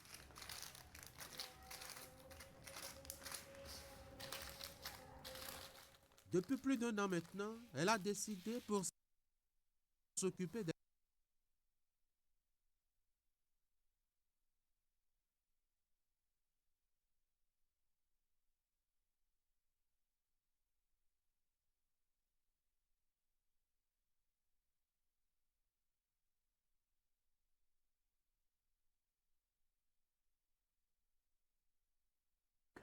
Parce que quand je me connectais, souvent je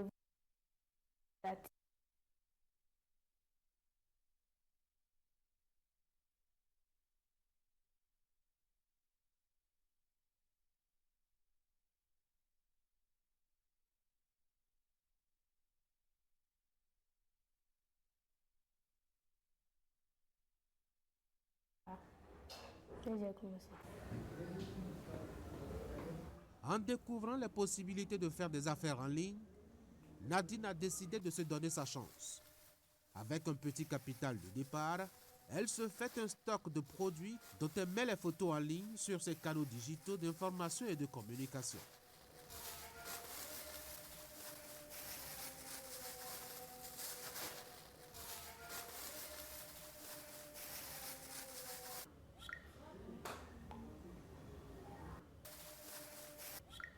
À longueur de journée alors, elle a l'œil à l'écran de son téléphone qu'elle ne quitte pas d'une seule seconde. Elle est en contact permanent avec des clients virtuels qui deviendront réels par le coup de la chance. Et elle partage les photos de ses produits et répond aux questions des différents clients curieux. À chaque fois que quelqu'un m'écrit, tu dois prendre le temps de répondre. Même si la personne veut juste demander le prix, tu réponds. Donc il n'y a pas de moment précis, il faut être toujours connecté.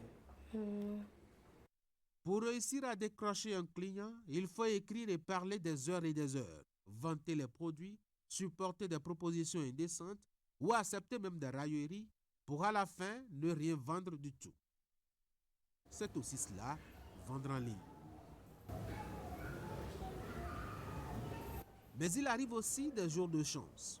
Nadine peut tomber sur des personnes vraiment intéressées. Les échanges ici alors sont plus simples. Rapidement, elle peut conclure une affaire. Ok, d'accord, il n'y a pas de souci. Vous voulez les deux là, non, il n'y a pas de souci. En comptant sur ses clients et surtout sur la taille de ses affaires, ce n'est pas grand-chose à la fin du mois. Nadine a juste de quoi répondre à l'essentiel pour survivre. Le e-commerce me permet surtout d'assurer mes photocopies. Parce que les photocopies, ça bouffe un peu. Ça me bouffe un peu. Donc, quand je vends mes articles, j'ai au moins de quoi payer mes photocopies. Ou bien mon déplacement pour aller sur le campus et revenir. Mais c'est déjà important.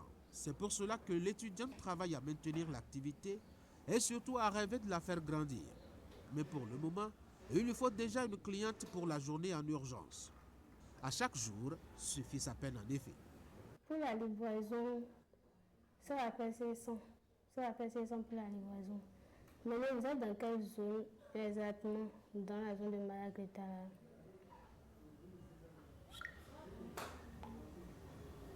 Dame Chance, qui n'est pas loin, a décidé aujourd'hui d'être à ses côtés. Ce n'est pas tous les matins que cela arrive. La cliente à l'autre bout du fil a accepté d'acheter. Ok, bon, actuellement je suis non loin du gazoduc là. Je suis dans un centre là qu'on appelle Joal, je ne sais pas si vous connaissez. C'est après l'école La Fierté qui est au bord du pavé.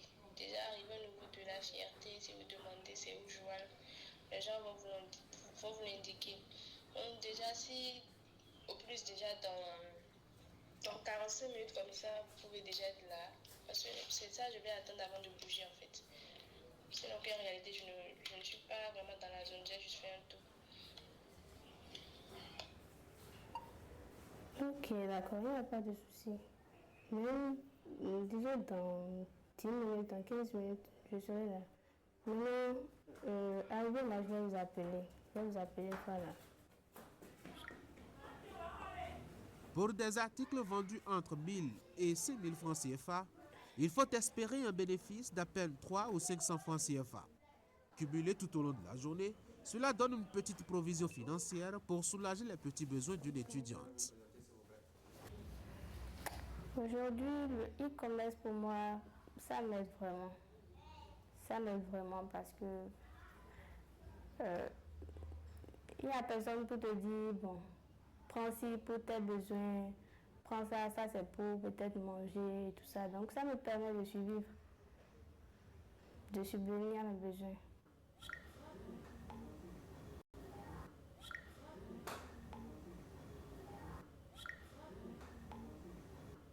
Oui, il y a d'autres activités que je fais.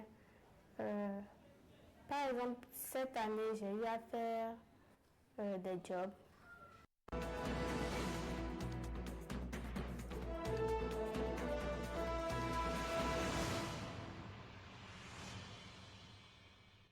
On connaît déjà les grandes tendances issues de la présidentielle du dimanche dernier. C'est la CENA, la Commission électorale nationale autonome, l'institution en charge d'organiser les élections au Bénin, qui les a révélées. C'était dans la nuit du lundi. Romuald Wadayin, 94%, et puis Paul Ronquin, 5%. Pour les chiffres à l'arrivée. Ce qui nous intéresse ce matin pour nos débats, ce n'est plus les chiffres, on en a parlé déjà, notamment hier. On va un peu examiner les réactions, notamment des organisations et institutions internationales qui ont observé le déroulement du scrutin, qui se sont prononcées, que cela soit la CEDEAO, l'Union africaine ou encore le Conseil de l'Entente. Les organisations se sont prononcées par rapport à ce qui s'est passé dimanche au Benelux. Gaba, bonjour. Eric, bonjour. Je ne sais pas par quelle réaction on va commencer.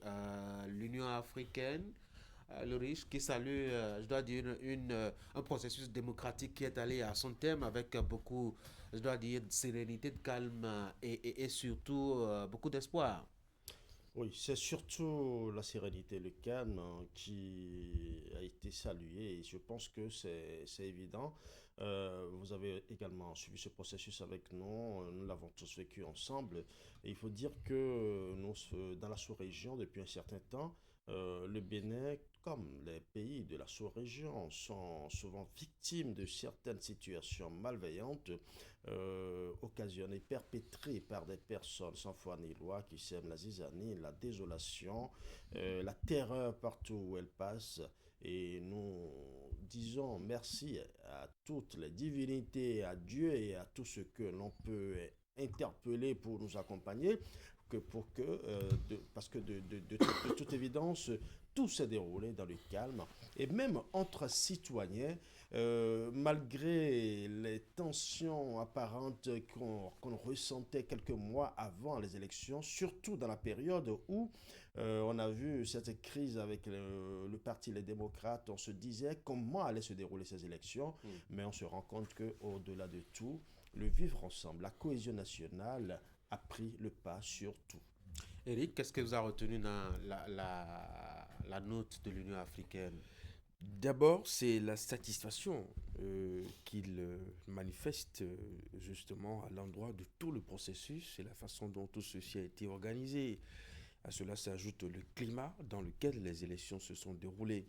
Alors pour ces organisations, nous savons que cela fait partie des critères. Le tout ne suffit pas chez eux d'organiser les élections. Il faut les organiser dans un environnement de paix, de sérénité. Et ce qui fait que quand ils observent un processus électoral, ils observent véritablement cet aspect de la chose. Et je pense que au-delà de ce que cette organisation observe, tout le monde peut témoigner de ce que depuis le début de ce processus jusqu'à la proclamation provisoire des élections, eh bien, les choses se sont déroulées justement dans un environnement paisible. Donc, le constat que fait cette organisation n'est rien d'autre que le constat que tout le monde fait et que tout le monde salue. Et c'est le gain, justement, que nous tirons de ce processus électoral. On ne le dira jamais assez. Parce que, je le dis une fois encore, ce n'est jamais gagné d'avance que dans un processus électoral, on peut espérer que tout se passe bien. Les démocraties qui sont en avance sur nous, justement, ont connu dans ce même processus électoral beaucoup de difficultés. Voyez-vous, il y a eu d'énormément de violences. Je ne voudrais pas y revenir encore sur des exemples que nous connaissons déjà. Donc, il faut saluer à la fois nos concitoyens, justement, qui ont compris qu'une élection, c'est d'abord une question de débat d'idées, ce qui s'est passé, ce que nous avions observé, et que ça n'a rien à voir avec les propos va-t-en-guerre, avec la promotion de la violence et tout ce qui va avec. Et je pense que c'est d'abord à ce niveau qu'il faut saluer cette maturité, je dirais cet esprit élevé de pouvoir comprendre les choses dans ce sens-là. Mais aussi les différents acteurs à qui le législateur a confié un rôle, justement, dans le cadre de cette élection.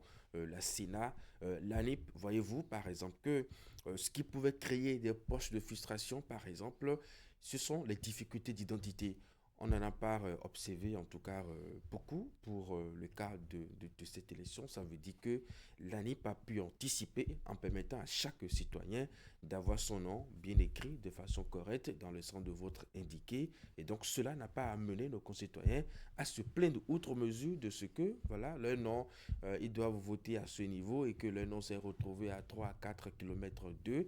C'est des situations qui peuvent amener des gens à se fâcher, à être frustrés et à commencer justement par avoir des comportements malveillants. Donc il faut le saluer et souhaiter que le travail qui permet justement à chaque citoyen de disposer de son identité comme cela se doit puisse continuer. C'est ce qui a fait aussi que pour ces élections, nous avions observé une grande mobilisation de la diaspora. Parce qu'avant, ce qui empêchait les Béninois de la diaspora à exercer le droit de vote, c'est la question d'identité. Parce que c'était compliqué pour eux de revenir au pays ou peut-être de là-bas, de se faire établir une carte et puis tout ça.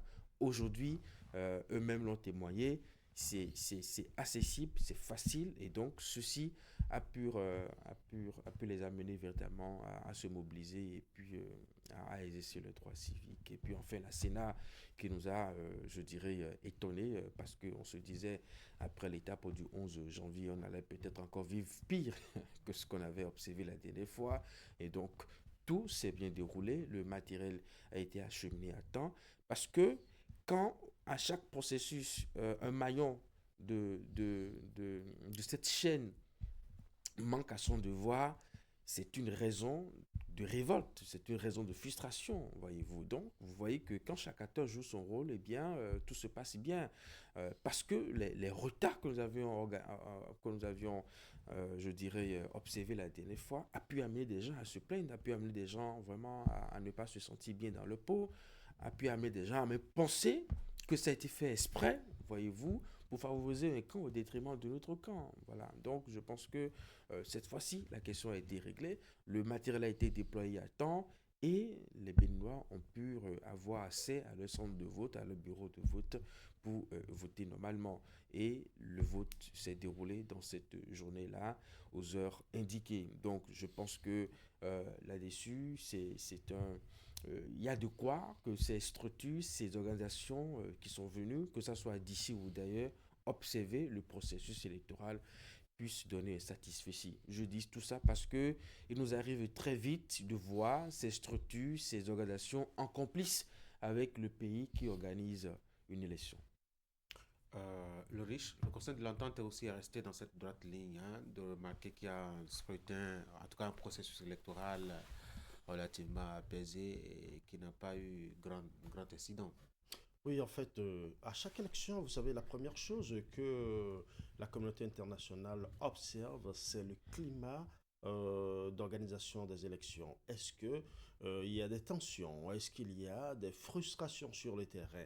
Est-ce qu'il y a eu des affrontements? Est-ce qu'il y a eu des heurts? Est-ce qu'il y a eu des violences verbales? Ce sont des aspects qui peuvent véritablement jouer sur la crédibilité de l'élection.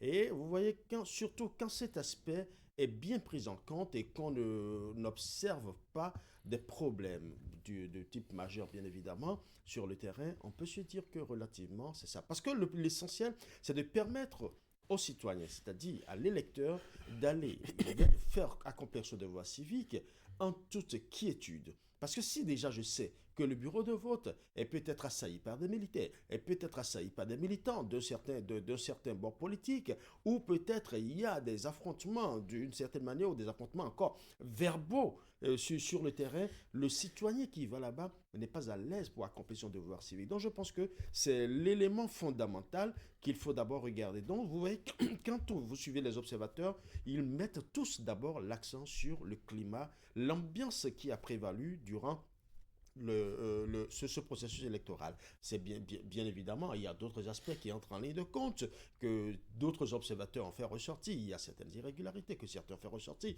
et dont nous parlerons certainement. Parlons maintenant de la CEDEAO. Elle aussi, elle est restée dans cette même droite ligne, le riche. Oui, la CEDEAO aussi est restée dans cette droite ligne en précisant, vous connaissez la formule consacrée des irrégularités et qui n'entache pas la crédibilité des élections. Mais dans le même temps, non, c'est pas que je suis en train d'ironiser, mais en même temps, la CEDEAO a fait des observations, a fait des recommandations. Et je pense que ce sont ces recommandations que les organisateurs des élections doivent prendre en compte. C'est déjà, quand on parle d'irrégularité, ça m'a rappelé un peu ce que nous avons entendu au niveau de la plateforme des organisations de la société civile qui très tôt a tiré la sonnette d'alarme en disant qu'il y a eu des tentatives de fraude ou de bourrage d'urnes. Et la CEDEAO en a parlé aussi dans sa déclaration préliminaire. On a parlé, et la CEDEAO a parlé notamment de bourrage d'urnes par endroit, de tentatives d'intimidation des agents des bureaux de vote. Et donc, vous voyez tout ceci. Il y a beaucoup d'autres irrégularités que je passe au silence ici, dont la CEDEAO a fait mention. Mais à la fin, l'institution précise quand même que ces irrégularités enregistrées de façon isolée ne sont pas de nature à ternir la crédibilité à ternir l'image de ce processus électoral. Déjà, il faut reconnaître une chose, des recommandations sont faites et c'est au Bénin, aux responsables à divers niveaux de capitaliser ces expériences-là. Et moi, je pense que pour que ce soit encore plus crédible, on peut même à la limite ouvrir des enquêtes pour pouvoir savoir ceux-là qui sont fautes, qui sont auteurs ou complices de ce genre de choses, parce que l'élection, qu'on le veuille ou non, doit pouvoir donner une certaine transparence, une certaine crédibilité. Maintenant, si éventuellement l'enquête peut être ouverte pour que l'on décourage ce qui est fait dans ce sens-là et qui n'est pas de nature à donner une image parfaite du Bénin. C'est vrai qu'aucune œuvre humaine n'est parfaite, mais l'humain doit toujours tendre vers la perfection. Donc, faire en sorte que ce genre de choses ne se répètent plus. Il y a aussi la formation des agents dont la CEDEAO a parlé, parce qu'il y a des agents qui se sont à un moment donné mélangé les pattes. Certains sont même venus en retard. Je pense que pour un processus aussi important, c'est gravissime. Et qu'on nous dise encore que des bureaux de vote ont ouvert à 5 h du matin, je me pose la question de savoir, mais qu'est-ce qui s'est passé? C'est la volonté patriotique. La volonté patriotique, oui. La volonté patriotique, oui. Les tests sont assez clairs aussi sur l'heure d'ouverture et l'heure de fermeture. Je pense que ce sont des aspects sur lesquels les organisations chargées, les structures chargées d'organiser les élections doivent veiller à l'avenir pour donner plus une certaine crédibilité, une certaine légitimité à l'élection. De toute façon, ça a été notifié, ça n'entame en rien la crédibilité des élections. Eric. Non, ce qui est, je dirais, important, c'est de voir jusqu'à quel niveau la CEDEAO a pu déployer d'abord ses équipes sur le terrain. 1253 postes de vote observés par la CEDEAO. C'est vous dire que c'est assez conséquent pour permettre à la CEDEAO de se faire vraiment une idée de la réalité de ce processus électoral. Et quand on a fait ce maillage véritablement, on peut estimer que le travail qu'a fait la CEDEAO et ses observations, il y a vraiment de la pertinence, voyez-vous.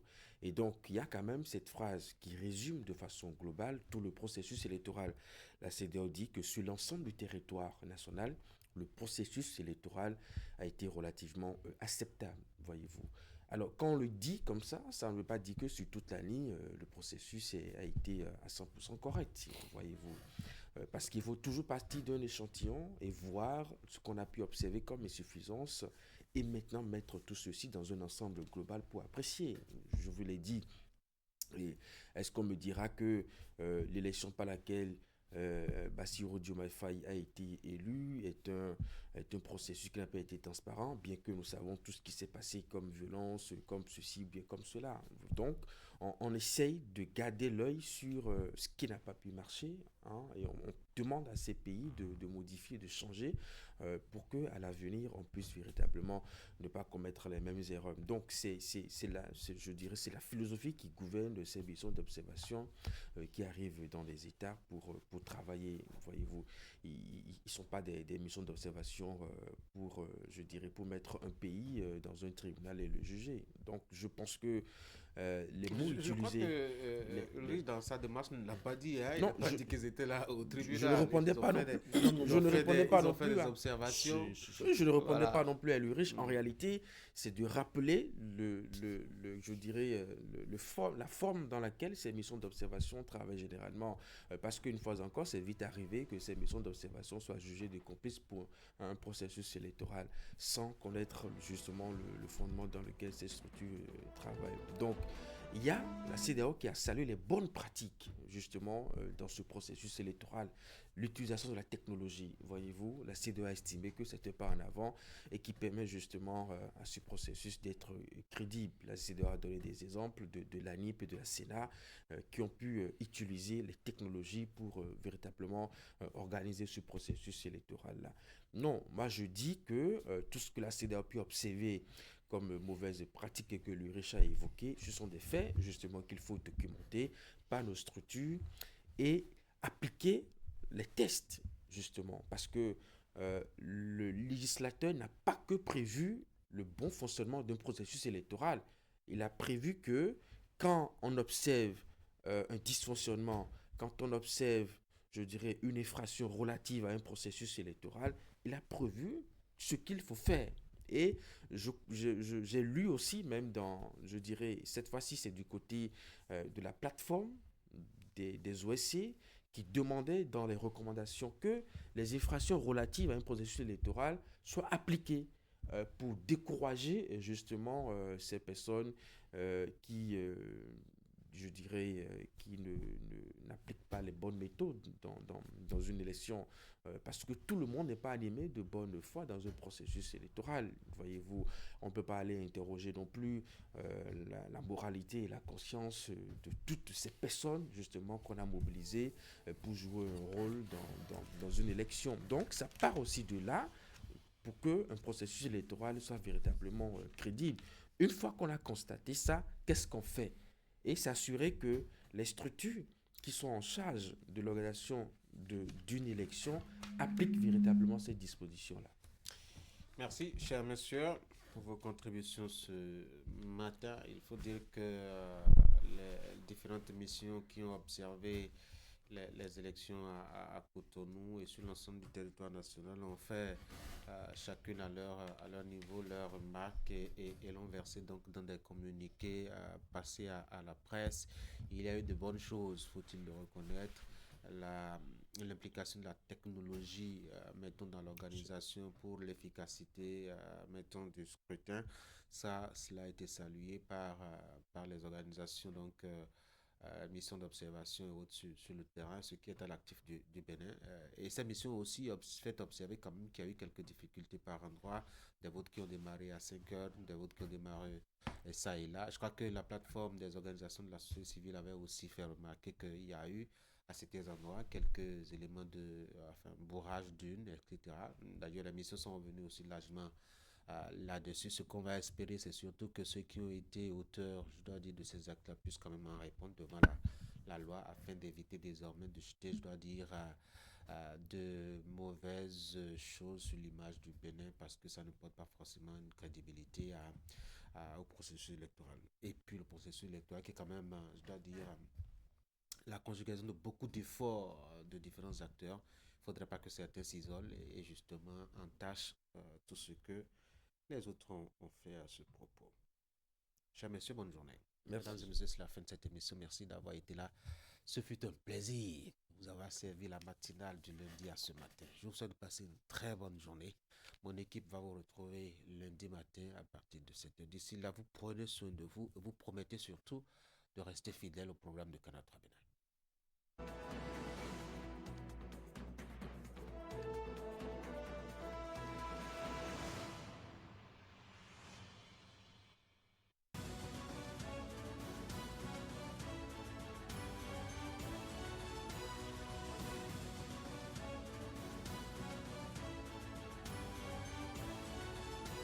C'est avec humilité que j'accueille ce résultat, fruit de l'engagement de Béninoises et Béninois de toutes nos contrées, y compris de la diaspora.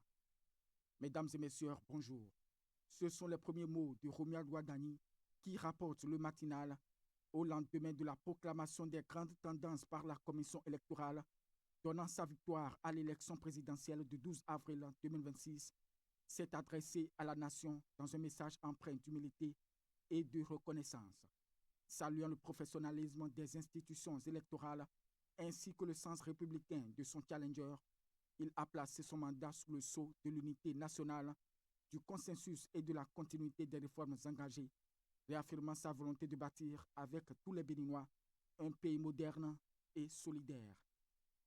La boussole pointe que dans un communiqué officiel daté du 14 avril 2026, le Parti Les Démocrates a pris acte des résultats provisoires proclamés par la Commission électorale nationale autonome, donnant le duo Wadani-Talata largement vainqueur de l'élection présidentielle du 12 avril.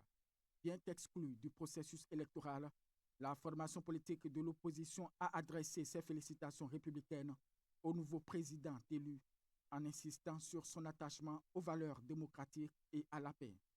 Wadani était en roue libre, affiche Fraternité, qui décrypte cette victoire retentissante de Romuald Wadani. Sans véritable opposition, il s'est fait élire dans un véritable plébiscite à la présidence de la République. Ainsi, avec un score de près de 95%, la mouvance a laissé apparaître une opposition béninoise profondément fragilisée. D'abord, le scrutin s'est déroulé dans un contexte de quasi-unanimité politique. En effet, analyse le quotidien, le nouvel élu a réussi à rassembler au-delà de son propre camp. Partis politiques, mouvements et figures publiques ont convergé vers sa candidature. Cette dynamique a progressivement vidé le champ politique de toute véritable contradiction. Et pendant que les esprits appréhendent l'identité du prochain président de la République, la mission d'observation de la CEDEAO a livré ce 14 avril à Cotonou une appréciation globalement positive de l'élection présidentielle du 12 avril 2026. Pointe la presse du jour. Conduite par Nana Akufo-Addo, la mission estime que le scrutin s'est déroulé dans un climat apaisé et avec une organisation jugée satisfaisante dans l'ensemble. Au nombre des dysfonctionnements relevés par les observateurs de l'institution sous-régionale figurent notamment des retards à l'ouverture de certains centres, des problèmes logistiques et quelques irrégularités locales. Terminons ce point de l'actualité par la nouvelle tribune qui nous apprend que la journée d'aujourd'hui est la marque de deux dates importantes dans l'histoire du Parlement béninois et de la vie d'une illustre personnalité, Joseph Djogbenou, porté à la tête de la 10e législature au lendemain des élections législatives de janvier 2026. Il s'agit de l'ouverture de la première session ordinaire de l'Assemblée nationale et de l'investiture de celui qui, désormais, représente légalement l'institution. 72 heures après l'élection présidentielle, la ville capitale est le témoin de deux événements de taille. Les deux constituent les indicateurs de performance d'une démocratie en bonne santé. Fin de la revue de presse de ce mercredi 15 avril 2026.